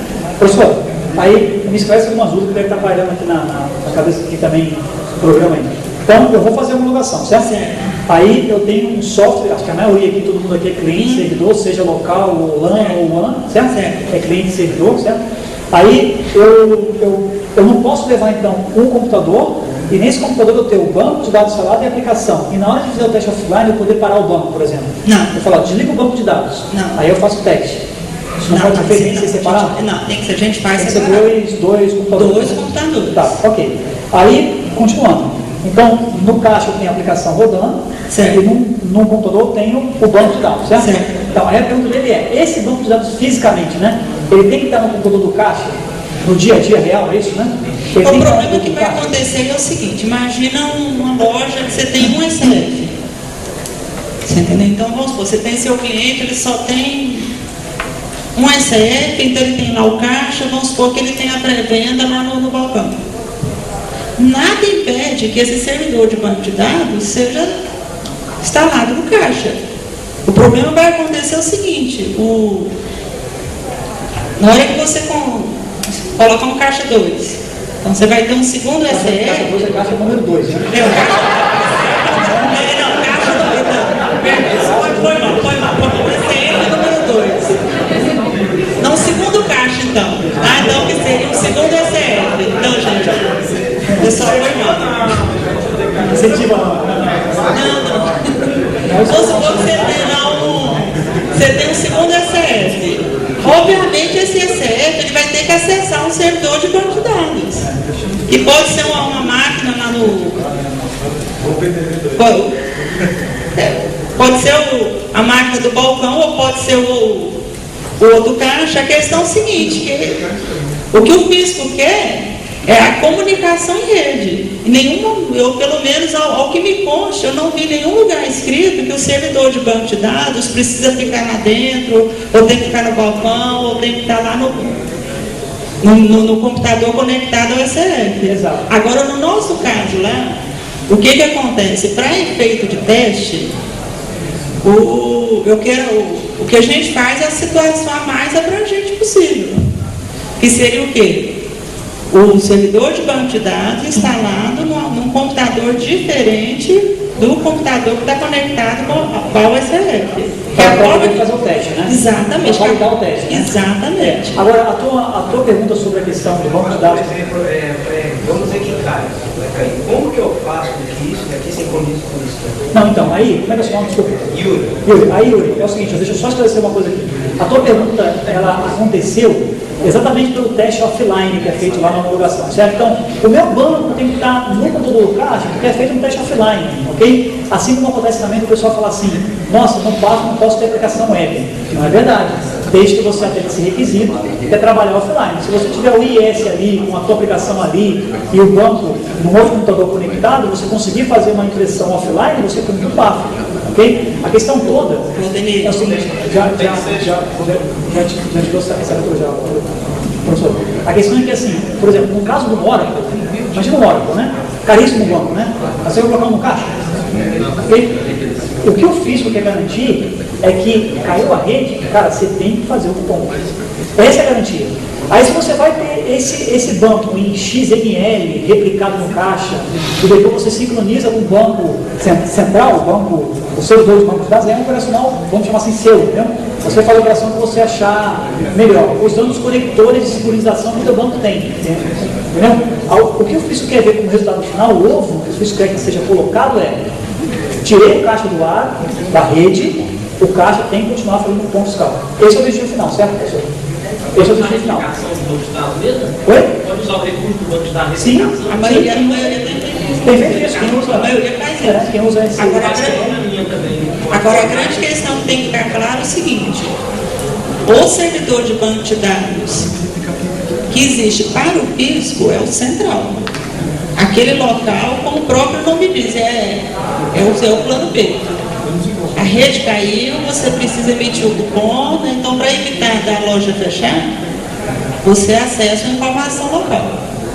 Tá? Mas aquela cópia, vamos dizer, local que está ali, ela não é o banco de dados que o fisco vai fiscalizar. Não é o oficial, né? Não é o oficial, não. É só contingência. Beleza? Agora, Claudemir, só sobre essa questão da aplicação web, o entendimento que a gente tem recebido ou pelo menos até então, que ainda não é permitido. Nós não temos nada no PAF que impeça usar o web. Ele fala assim, a aplicação ela não pode ser sobre HTTP ou não pode ser web. Mas a questão, você sabe o que acontece? Lá no convênio 0909, ele tem um local que ele fala o seguinte, que o ECF ele deve estar conectado fisicamente ao computador onde está instalado o banco. Perfeito. Na aplicação web eu não tenho como garantir isso aí. Processamento local. Não, tem sim. Processamento local, acho Pois que é. é precinho. Você tem sim. Tem que tirar o local. Você consegue. Você consegue fazer. Essa questão é um negócio que está assim... meio mal resolvido, né? questão é a seguinte, tem um grupo que está discutindo ver se viabiliza essa questão da aplicação que executa via browser. Hoje, vamos supor, se um desenvolvedor for homologar para a PCF, não pode. Mas, professor, me tira uma dúvida. Não pode porque no PAF diz que não pode, ou é um entendimento do órgão técnico credenciado? Não, é um entendimento que a gente recebeu da própria CEPAS. Há 2 anos atrás, inclusive, o Rogério esteve aqui em Goiânia, fazendo uma palestra, e lá da CEPAS de Santa Catarina. Certo. E essa pergunta foi feita a ele. É que existe assim, existe 2 tipos de aplicações web. Quando a gente fala web, a gente está imaginando muito assim, o meu servidor está no Rio de Janeiro, a minha aplicação está rodando no Rio, eu estou aqui em Goiânia fazendo venda via web. Não é exatamente isso, né? Geralmente quando se usa o web no PDD, o pessoal usa um ambiente LAN. Está tudo dentro do estabelecimento, está tudo rodando local nas máquinas, com a interface do browser trazendo a aplicação. Mas o entendimento, pelo menos o que nos foi passado por eles, é que não há garantia que, a partir do momento que você está acessando pelo browser, qual é a garantia que eu tenho que aquilo ali vai ficar confinado só na intranet? Mas essa garantia... Esse foi o primeiro questionamento. O segundo questionamento que eles fizeram é o seguinte, é que não existe a figura do executado. Não existe. Existe a web, tem a figura do exato. Mas professora, esse é um item que a gente vai passar a noite inteira discutindo aqui. É executável, o que é DLL, o binário está ligado, não está, entendeu? Mas essa é uma das grandes polêmicas do PAF. Essa é umas e a outra é aquela do restaurante que gostaria de fazer o pedido. Exato. Mas esse é um item que eu me comprometo com vocês a consultar junto com a professora, ao Cefaz, e ter uma resposta padrão do órgão fiscalizador. Porque assim, nem eu e nem a professora aqui podemos responder direto pelo Cefaz. Falar, não pode fazer isso. Então, a gente vai consultar, certo? E pegar uma resposta oficial deles, né? E passar para eles. Pelo menos até 2 meses atrás, existe um grupo que participa dele, todos os representantes da Cefaz e dos órgãos técnicos. Os órgãos técnicos em Brasília para fazer... Isso. O que acontece? Todo dia são lançados tópicos novos, e-mails novos, e esse assunto ele surgiu tem cerca de uns 2 meses atrás, e pelo menos o posicionamento que a gente recebeu deles é que até então não pode. Entendi. Nós fizemos algumas homologações de aplicação com web. Foi pela Polimig, inclusive, tá? E aí, para ter esse entendimento, aí precisa deixar claro para o desenvolvedor. Porque senão, fica aquela coisa de assim, eu vou nesse órgão porque esse deixa, eu vou nesse porque esse não deixa. Então a gente vai consultar a fiscalização e lá no Daruma Developers News, que vocês receberam o convite aqui, a gente vai postar para todo mundo a questão de ter aplicação web. Minha opinião, tirando o caixa Daruma, jogando fora. Ok? Isso trava o avanço da tecnologia, porque afinal de contas todo mundo hoje está indo para a web, cloud computing e tal, beleza? Mas esse momento que eu faço questão de ter uma resposta oficial e a gente poder comunicar embasado com o pessoal aí também, tá bom? Até porque, senão fica, esse estado deixa, esse estado não deixa, né? Aí fica ruim para o desenvolvedor, né? Legal? Professora, vamos falar um pouquinho da 1.8? Será que está associando um pouco com o pessoal? A pergunta que eu fiz para a professora foi, já está sendo executada a homologação com base no 1.8? Não. Na verdade, a regra funciona assim. No caso, a 1.08, ela foi publicada no Diário Oficial no dia 22 de junho. Junho, né? Junho. Né? 22 do mês passado. Então, o que eles falam assim, que existe uma carência de 30 dias. Só que essa carência não é da data que o teste é executado.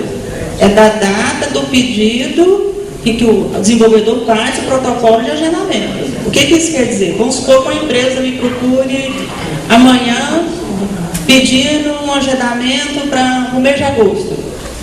Então, o que acontece? Eu vou pegar hoje, 6/7, jogo 30 dias para trás, 6/6. Então, em 6/6, a especificação que estava em vigor era 1.07. Então, mesmo que o teste seja executado em agosto, ou seja, depois dos 30 dias, ele vai fazer na 1.07. É um direito adquirido, né? É um direito adquirido. Só que ele é sempre vinculado à data que o desenvolvedor protocolo o pedido de agendamento. Entendi. Agora, o que acontece? O desenvolvedor que fizer o pedido de agendamento dia 22, aí ele já entra na 1.08. Bacana. Então, viram quem tem que homologar com 1.08 e 1.06 aí, né? Essa homologação tem que ser feita anual ou só sobre o tempo só? Porque eu fiz a homologuei no 1.6. eu tenho que colocar no campo 8 ano que vem. Isso aí foi outra mudança que eles fizeram esse ano. Porque até, se não estiver enganada, março desse ano, o entendimento era esse que você tinha dito. Não havendo alteração no software, não precisava homologar. Só que o que acontece? Eles colocaram um acréscimo, um parágrafo lá no convênio 1508, onde ele diz o seguinte, que após decorrido o prazo de um ano, o desenvolvedor ele tem que atualizar as versões na especificação em vigor. Então, normalmente, o que a maioria dos desenvolvedores estão fazendo? Por exemplo, tem desenvolvedor que homologou comigo em agosto do ano passado que já está agendando para renovar. E outros, assim, eles esperam notificação. Você entendeu? Então, o que eu tenho percebido que a maior parte dos desenvolvedores estão fazendo dessa forma. Esperando que seja notificado. Estão esperando. Porque o que eu estou notando é que tem CEPAs que venceu um ano, ela já pede. E tem outras que não. Então, eu acho que esse procedimento é variando de CEPAs para CEPAs. Eu acho que é melhor, eu acho que o mais prudente é você consultar nas CEPAs onde você se credenciou para saber o que eles vão fazer. Agora, se eu for pegar na legislação, lá está bem claro. Passou um ano, você tem que atualizar na especificação em vigor. E homologar de novo. Por via das dúvidas, eu ficaria sempre up-to-date, sempre na última homologação. Praticamente igual ao TEF, Pessoal, eu anotei alguns itens aqui, da versão 1.08 para 1.07, e a professora também tem outros itens que ela pode estar comentando sobre as modificações que tem, que são itens que afetam, por exemplo, o uso de combustível, são itens que afetam, por exemplo, o pessoal de pré-venda, ok? Eu marquei aqui, por exemplo, essa aqui é a versão 1.08, tá? Então aqui nessa página aqui, a gente tem algumas modificações. Quando você baixar lá o roteiro de teste, ele tem as implementações que foram feitas aqui, tá? Então, por exemplo, essa implementação aqui, do requisito 5, ok? Vamos dar um pulinho lá no requisito 5, que é esse carinha aqui, requisito 5, tal. É o teste, aqui, é o teste da pré-venda, tá vendo? A pré-venda previsto no item 2, requisito 4. Foi adicionado esse parágrafo aqui, Se você pegar o anterior aqui, que é o 107, esse parágrafo ele não tem, tá vendo? Você vira aqui, ele não tem, ele vai lá no item 6, Então aqui, ele foi adicionado esse parágrafo aqui, Vamos só reduzir um pouquinho aqui, para a gente poder entender, tá? Comentário, tá aqui,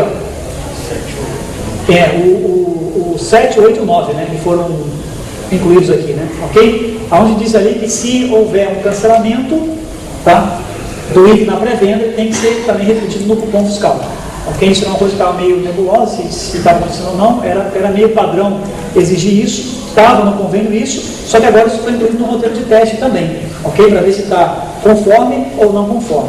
Legal? Um outro item que foi incluso, por exemplo, na 1.08, que eu marquei aqui que eu achei interessante, é esse item aqui, Tá vendo? Vamos lá.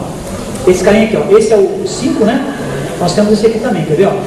Aqui, o requisito 16, tá? Onde ele fala da mensagem de erro do ECF. Se você olhar aqui, isso é um ponto que às vezes alguns pegam na homologação. Foi até um lembrete que a gente vem dando, que vem passando durante as homologações. Um dos testes que é feito é esse aqui, desliga o ECF, aí pede para vender, coloca fora de linha, pede para vender. Se nessa hora você não conseguir vender, você não pode colocar assim, erro do sistema. Não pode, Tem que colocar ECF fora de linha, ECF desligado, ok? O usuário está com a mão em cima do CF. Esse vai. Legal? Você tem que mostrar a mensagem correspondente, a proprietária. A própria mensagem que o CF devolve, ou a DLL devolve, tem que ser colocada ali. Legal? Senão você não vai conseguir aprovar nesse requisito aqui. Então ele fala aqui, por exemplo, condição para requisito não atendido. Falta de apresentação da mensagem de erro ou registro de operação do banco de dados do sistema. Ou seja, tentei vender, não consegui, offline desligado, e registrei no bloco, não vendido, não pode, ok? E coloquei uma mensagem que não tinha nada a ver, ou não coloquei mensagem. Também é não conforme, não é que é reprovado, é não conforme, ok? Para isso, visualizando isso aqui, na Daruma Framework DLL, para você programar, o que nós incluímos de ajuda na Daruma Framework, tá? A impressora fiscal trabalha por código, certo? Erro 10, erro 15, erro 80, erro 60, legal? Tem uma função na DLL, que você passa o código para ela te devolve a string com erro. Aí você pode mostrar essa string, que é exatamente o que o ECF está devolvendo, beleza?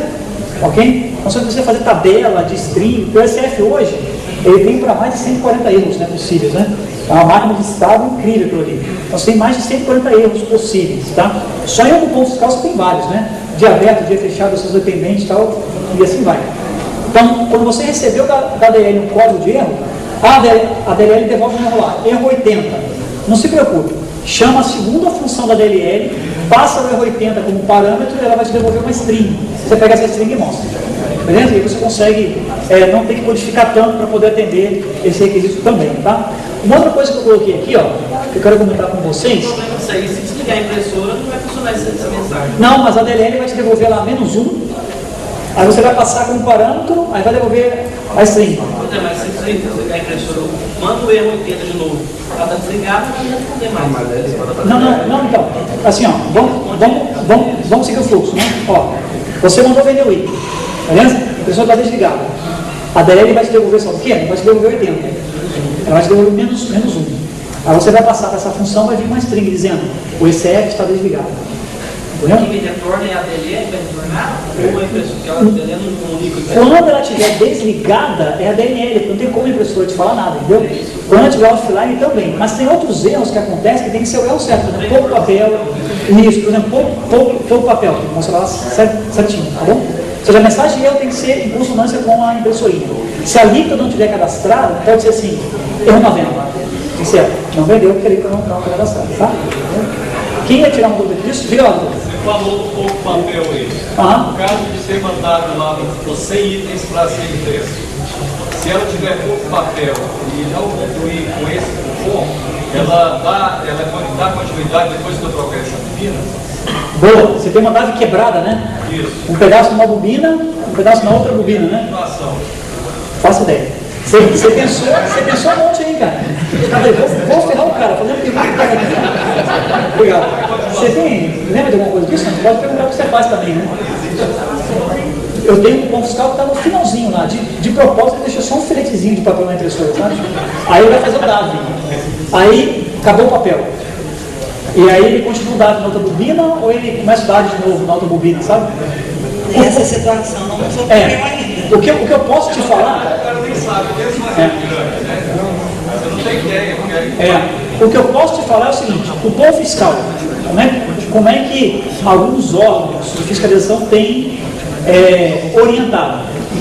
Não tem jeito, né? Você está fazendo a venda, você vai conferizando isso no seu banco. Né? Deu algum problema que você perdeu lá e acabou o papel na impressorinha? Troca a bobina, cancela aquele cupom, reimprime os itens e continua dali. Entendeu? Para que o cliente possa levar o cupom inteiro, né? Senão você vai grampear ali, vai levar o cupom inteiro. Tá bom? Pessoal, tem um requisito aqui de posto de gasolina, que eu vou perguntar para a professora também sobre posto de gasolina. Quem aqui faz só para posto de gasolina? Levanta a mão. Só você? Então não, deixa eu virar aqui a página. Brincadeira. Posto de gasolina, agora é exigência ter a bomba eletrônica, certo? Isso, tem que ter automação. Tem que ter a bomba eletrônica, né? Então você não pode mais ter aquela automação manual, né? O cara olha lá na bomba e coloca lá o valor, entendeu? Você precisa ter automação eletrônica. Eu acho que todos os seus clientes devem ter isso, né? Ainda não, porque aqui não é exigido. Ainda não é exigido o PAF, né? Mas como for, vai precisar disso. Agora tem um problema aí, parece que eles têm até 2013 para trocar as bombas, não é isso? Olha, quando a gente for para homologar para a PCF, a homologação ela é feita somente com a automação eletrônica. O seguinte, o cliente é um bombo mecânico, parece que tem um prazo legal que é 2013 para trocar. Isso aí é questão lá da Cefaz, tem que ver lá. Agora a homologação. Isso aí eu sei, que é o Inmetro, né? O Inmetro fala, olha, todo mundo está com bomba mecânica, bombeando lá, a gasolina tem que colocar a bomba automática. É uma lei do Inmetro. Aí você tem aqui a lei do Cefaz e do PAF, né? que vai exigir isso aí, né? E aí as leis no Brasil acabam chocando uma com a outra. Eu queria perguntar de impressora aí. Tá bom, vamos lá.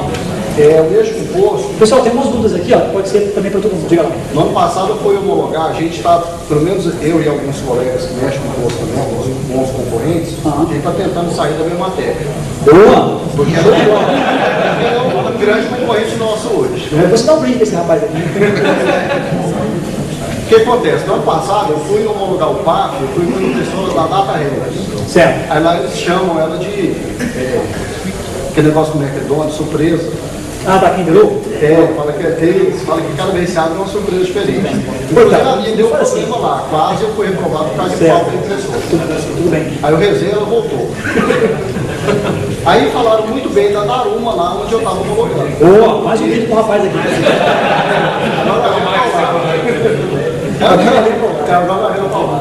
Aí desde o ano passado, em junho, eu liguei para a Daruma para comprar uma impressora. Parece que eles têm um plano para desenvolver. Para desenvolvedor, né? Um plano. Uma ou duas. Aí eles falaram que emprestava e vende e tal, mas até hoje eu não tive resposta. Eu não consigo avançar isso aí. Tira o vídeo dele. Aqui um grito lá. Não, beleza. E assim que acabar aqui o evento, me dá o teu e-mail, que a gente deve ter errado em algum processo lá. Hoje, cara, eu tô falando de Tasso. Ah, você é o Tasso. Então, é o seguinte, Tasso, nós temos lá um processo de venda para desenvolvedor. Isso. E aí, te explicando operacionalmente, a gente fez um phase out de uma pessoa do faturamento que fazia faturamento para desenvolvedor, trouxemos isso para a nossa área, para a área técnica, para a gente poder controlar melhor. Nesse phase out, pode ter se perdido alguma coisa aí, tá? Mas a gente vai resolver isso. Já foram enviados para desenvolvedores até hoje, na minha última conta, quase 3.100 impressoras. Tá? E é legal ter impressora do lado para trabalhar, né? É bom ter impressora. Tá? Você recebeu uma carta? Rápido, né? Então, costuma ser rápido. Você pediu aqui para Goiás? Então, aqui a gente está lá em São Paulo, do Jegue, do Itambor, tá bom? Mas eu resolvi isso, tá? Legal? Pessoal, o preço, eu acho que é 6 vezes de 180, uma coisa assim, né? Não é. É R$1.200 em 6 vezes, parece. É 6 vezes de 180. Não, acho que não. Não, é 6 vezes de 180. E se você não. E se você. 6 vezes de 187, né? 187. E se você não puder comprar, não tem problema. Nós temos um buffer de impressoras que fica girando o país inteiro. Aí chegou uma, a gente manda para você por 30 dias, você volta. Chega. Tira o vídeo dele também. Chega assim. Deixa eu mostrar para vocês uma coisa aqui, pessoal. Tá o meu aqui, né? Para finalizar, a gente falou aqui um pouquinho sobre. A gente falou um pouquinho aqui sobre a questão da impressora offline, né? E do PDV offline, né? Esse é um item que lá na web eu me comprometo com vocês dar uma corrigida nisso, tá? O que eu queria falar para vocês é o seguinte, ó. Rolou muita notícia, tá? Rolou bastante notícia sobre a questão da impressora offline. Vocês lembram disso, da impressora offline? Se ela quebrar, alguma coisa assim? Se a impressora quebrar, o que o cara tem que fazer com o papo? O que acontece? A impressora quebrou. Você não consegue mais emitir o cupom fiscal. O que tem que ser feito? Cadê a impressora? Eu acho que eu poderia fazer essa pergunta agora.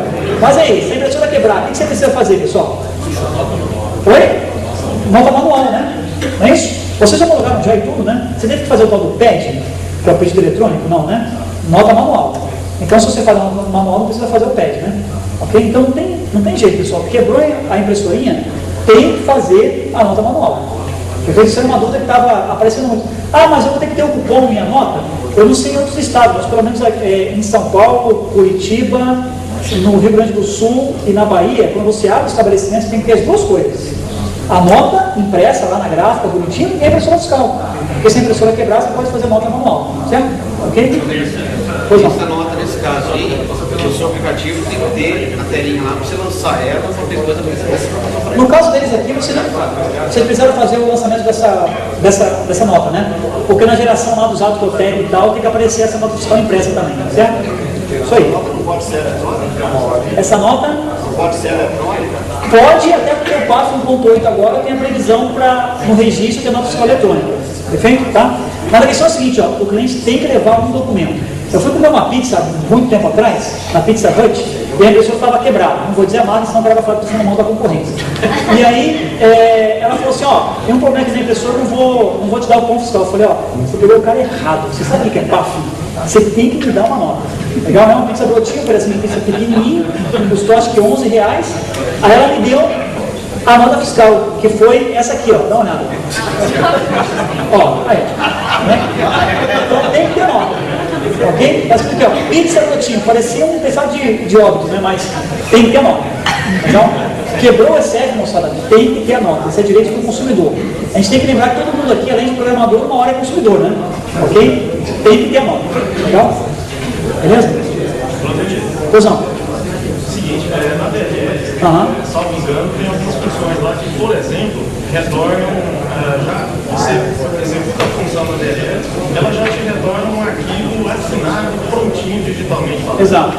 o arquivo assinável com todos os dados, por exemplo, no Sintex, coisa que está até acabando, que eu espero. Exato, perfeito. A função devolve o arquivo. Prontinho para você. Que vantagem isso teria? Eu não entendo, mas que vantagem teria essa função se por acaso a impressora está fora de operação, eu tenho que lançar manualmente alguma coisa na tela? Boa. Isso não teria que estar dentro do arquivo? A sua pergunta é ótima, pessoal. Boa, a pergunta dele é assim, ó, nós temos várias funções na DLL, inclusive agora nós lançamos uma DLL ontem, que faz o SPED A e o SPED tipo B, não o SPED perfil B, né, ok? Então o que a Daruma Framework faz de relatório para você? Uma função só, você fala assim, gerar relatório. Aí você passa, eu quero Sintegra, eu quero SPED, eu quero Contep, eu quero MFD, eu quero MFT, eu quero TDM, todos esses relatórios, tá? Aí ele vai lá na memória da impressora, puxa o binário dela e em cima disso faz os relatórios. A pergunta dele é, se a impressora está desligada, que vantagem tem? Se a impressora quebrou no meio do dia, em determinado momento em diante, e deu, vamos chamar PT, perda total, tem que ir para a ciência técnica, você tem razão, vantagem nenhuma. Beleza? Nenhuma. Agora, se essa impressora voltou para o estabelecimento, e você tem que gerar um relatório daquele mês inteiro, pelo menos até onde ela estava operando, você vai ter aquele relatório pronto. Depois, na sua aplicação, você enxerga as notas fiscais que foram emitidas. Entendeu? Então, se ela realmente quebrou, eu concordo contigo. Não tem vantagem nenhuma para você usar essa função na DLL. Entendeu? Mas, levando em consideração que ela vai estar sempre ok, bonitinha, funcionando, você consegue gerar esses relatórios assim, sem codificar nada. A questão é a seguinte, digamos que num determinado momento de um dia só, a impressora ficou fora da tomada, por algum motivo ela parou de funcionar temporariamente. Impressora fora da tomada, sim. Alguma coisa desse tipo. Entendi. A impressora parou por meia hora, ou durante um dia, ou 2 dias, acontece com uma certa frequência. E aí, no final do dia, por exemplo, houve o lançamento, porque a impressora ficou parada por alguns minutos. Da nota fiscal. No dia houve o lançamento manual de algumas 2, 3 notas manuais. Esses dados estão gravados no banco de dados, lógico, não estão na memória da impressora. Não está lá, verdade. A impressora volta a funcionar e aí eu não lanço nota manual mais. No final do dia, eu vou coletar e gerar, através da função, um arquivo prontinho de todos os dados. Do que foi vendido na impressora. Boa. Só que esse arquivo, pela homologação que eu já fiz, esse arquivo ele tem que ter dentro dele as notas emitidas. Verdade. Eu vou enxertar essas notas manuais dentro de um arquivo que já está assinado prontinho. Ah, boa. Que é a Entendi. vantagem da função. Entendi. Claro, mas aí, como é o seu nome? Desculpa. Como é o seu nome? Santo. Mas aí, Santo, a pergunta dele é boa, tá? Pô, a Daruma já gerou o arquivo assinado. E aí, se eu enxertar, não vai bater a assinatura, né? Legal. Nós temos... Só um parênteses. Mesmo que não houvesse assinatura, eu poderia até remover e assinar. Não é essa a questão. Perfeito. Assinado não é essa a questão. Tá. O arquivo ele tem uma ordem, uma contagem de registros no final. Exato. E arquivos que têm uma certa ordem de registro. Enxertar dados ali seria algo impraticável. Não é tão impraticável assim não, porque você na verdade não vai enxertar não. O que acontece? A questão da assinatura, só para esclarecer para todo mundo, quando você gera um arquivo pela DLL da Daruma, você tem uma função que faz tudo. Vai, gera o arquivo, grava no HD, coloca o nome, organiza o registro, faz o MD5, assina. Legal? Essa é a função que faz tudo. Na verdade, essa função maior que faz tudo está chamando várias menores, que você pode chamar solto também. Você fala assim, eu quero só que gere, só gera. Não quero que gere MD5 e nem assine. Eu quero só que gere e faça o MD5 para mim. Ó, não assina não, entendeu? Então você pode chamar a função solto. Nesse caso, já teve um desenvolvedor de restaurante que trabalhou com a gente, está usando as funções para gerar os relatórios e restaurantes passa muito por isso. Às vezes dá um problema, não vai parar as mesas. Coloca no sistema as notas, certo? O que ele faz? Quando a impressora volta, ele precisa gerar de um mês, ou do dia seguinte, ou de meio-dia, ele gera o que a impressora consegue gerar, ok? Só gera, ao invés de estar assinando em gerar em MD5, ele tem aquele arquivo lá. Legal? Aí via sistema, o que ele faz? Ele vai construir um arquivo do zero, ele vai colocando as notas. Está aqui as notas. Bom, chegou a hora do cupom fiscal? Vem esses cupons para cá. Chegou a hora da nota fiscal? Nota fiscal. Não é que você vai abrir o arquivo e enxertar um registro ali, entendeu?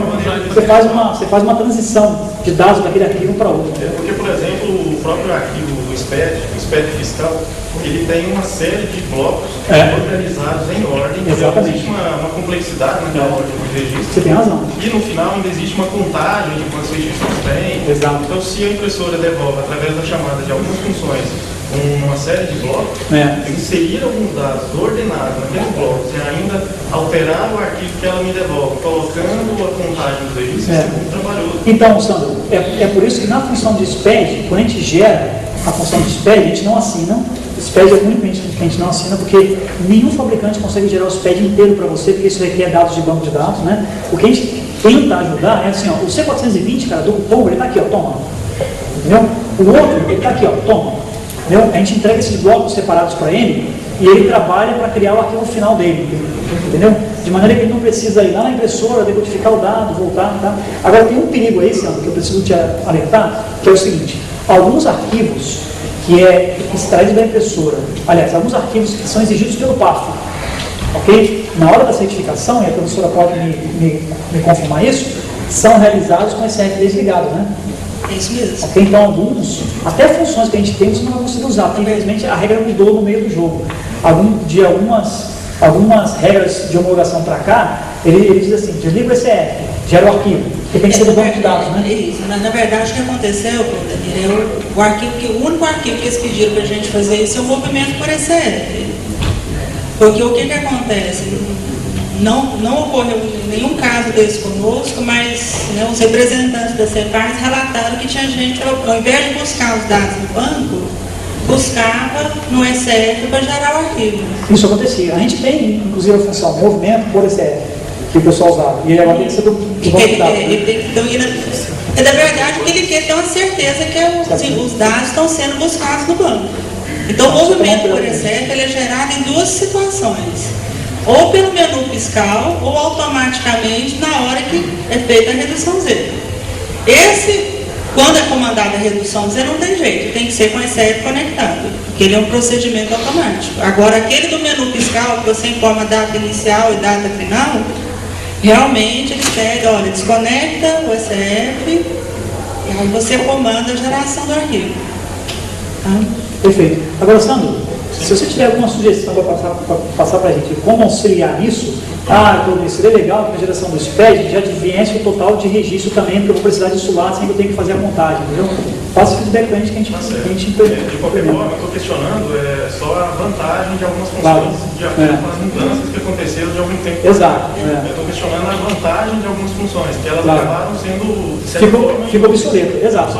Essa função que a gente fez, Sandro, da movimento por SCF, ficou obsoleta. Infelizmente não consegue usar. Quando eu construí o sistema alguns anos atrás, quando eu comecei a trabalhar com o PAF, em 2007, eu não olho para a impressora. Entendi. Não nada da impressora, a não ser aqueles dados obrigatórios. Claro. Perfeito. Por exemplo, o movimento do SCF, eu sequer olho para ela. Para o banco de dados, né? Do banco. Perfeito. Porque existe uma questão. A gente também, é lógico que dá uma das impressoras mais usadas aqui, e vem uma TEC também. E nós não vamos desenvolver um sistema para usar uma única impressora. Verdade. Então, para evitar incompatibilidade, um conjunto de chamadas. Você vai no banco que é melhor, né? Vai no banco. Exato. É melhor. Sandro, o nosso objetivo na hora de fazer as funções inteligentes é tentar atender a todos, né? Então, você tem as funções triviais que você pode usar, você fala, não, a minha estratégia como software house independente de impressora, eu busco tudo do banco. Mas tem software house que vai falar assim, não, eu vou deixar essa responsabilidade para o fabricante, se der pau, eu chuto a canela dele. Aí tem outro software house que fala assim, não quero ter o trabalho de gerar uma coisa que vem do ECF, deixa eu gerar uma função da DLL, entendeu? Por isso que a gente faz esse trabalho de jogar essas funções, criá-las e tentar validar o arquivo o máximo possível, entendeu? Então, vantagem tem, dependendo da estratégia. Na tua estratégia, que não está errada, está certa, não tem vantagem nenhuma. Mas em outras estratégias pode ser que tenha. Inclusive, quem usa o CBR aqui? Lembra do CBR? Quem usa o CBR? Nós estamos fazendo um trabalho de pegar o CBR e nivelar o CBR com o Daruma. Não sei se vocês sabem disso, tá? A impressora Daruma vai ser a melhor impressora que roda no CBR. O CBR é um componente único que fala com todas as máquinas. Então, a nossa impressora tem umas coisas legais, como, por exemplo, essa DLL que o Alexandre vai distribuir para vocês aqui, o banner, você distribui para eles? Oi? A CBR é um componente feito em Delphi, que um carinha lá de Tatuí criou, que fala com todas as impressorinhas. Essa DLL aqui, pessoal, a Daruma Framework DLL, ela tem algumas vantagens que a impressora fiscal traz para você, como, por exemplo, ó, você vende um item por peso, tá? Peso, balança. Legal? Balança. Quantas vezes você já não teve problema de arredondamento? Porque o sistema contabiliza uma coisa e na impressora está outra, né? Legal? Sabe o que essa DLL faz? Ou você pode fazer por comunicação direta, ou a CBR vai passar a fazer? A impressora devolve para você quanto que gravou na memória fiscal. Quando vender um item, ela fala assim, ó, item vendido, na minha memória foi tanto. Pronto, você pega aquilo ali e trabalha com aquele valor. Você não vai ter diferença no cupom fiscal. Beleza? Então tem algumas melhorias que a gente fez aí para auxiliar os desenvolvedores. Legal? Alguma dúvida? O ACBR fala com a serial direto, na hora de gerar os arquivos vai chamar a nossa DLL. Só na geração de arquivo. Claro. USB. Não. Boa. Como é que é o nome? Pessoal, vou fazer uma pergunta interessante aqui, ó. O ACBR faz comunicação direta com a serial. Beleza? A nossa impressora também é USB. Não porque a USB dela é convertida a serial. Lá no Windows a gente entrega uma COM. Então costuma a mesma coisa. Tá vendo? Como se fosse um serial. Bom? Pessoal, para finalizar, vocês vão receber o banner aí da Aruma Framework. A gente está à disposição para auxiliá-los. A professora Regina me deixou aqui todos os contatos, inclusive o telefone de trabalho de casa, para tirar dúvidas. Nós estamos à disposição para auxiliá-los nisso. Eu quero deixar aqui, ó. Eu quero deixar aqui nesse PPT, aqui. Opa!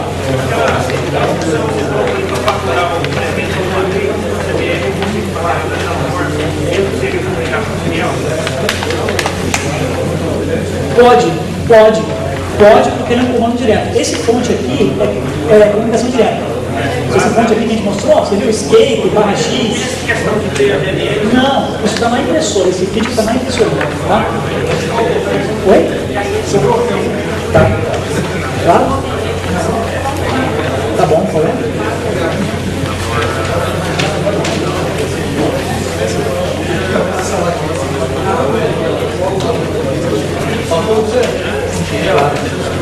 Obrigado, pessoal. O Claudemir está disponibilizando o e-mail que entra em contato conosco. Se alguém quiser trocar ideia, tirar alguma dúvida, o laboratório nosso funciona ali no setor universitário, lá na área 3, em frente ao Araújo Jorge. Esse aqui é o nosso e-mail, tá? O nosso telefone, quem quiser anotar, é o 3946-1368. Eu agradeço, viu, Claudemir? Eu agradeço a professora pela disponibilidade. Não, eu que agradeço. Obrigado. Pessoal, obrigado pela presença, estamos à disposição. Valeu. Obrigadão.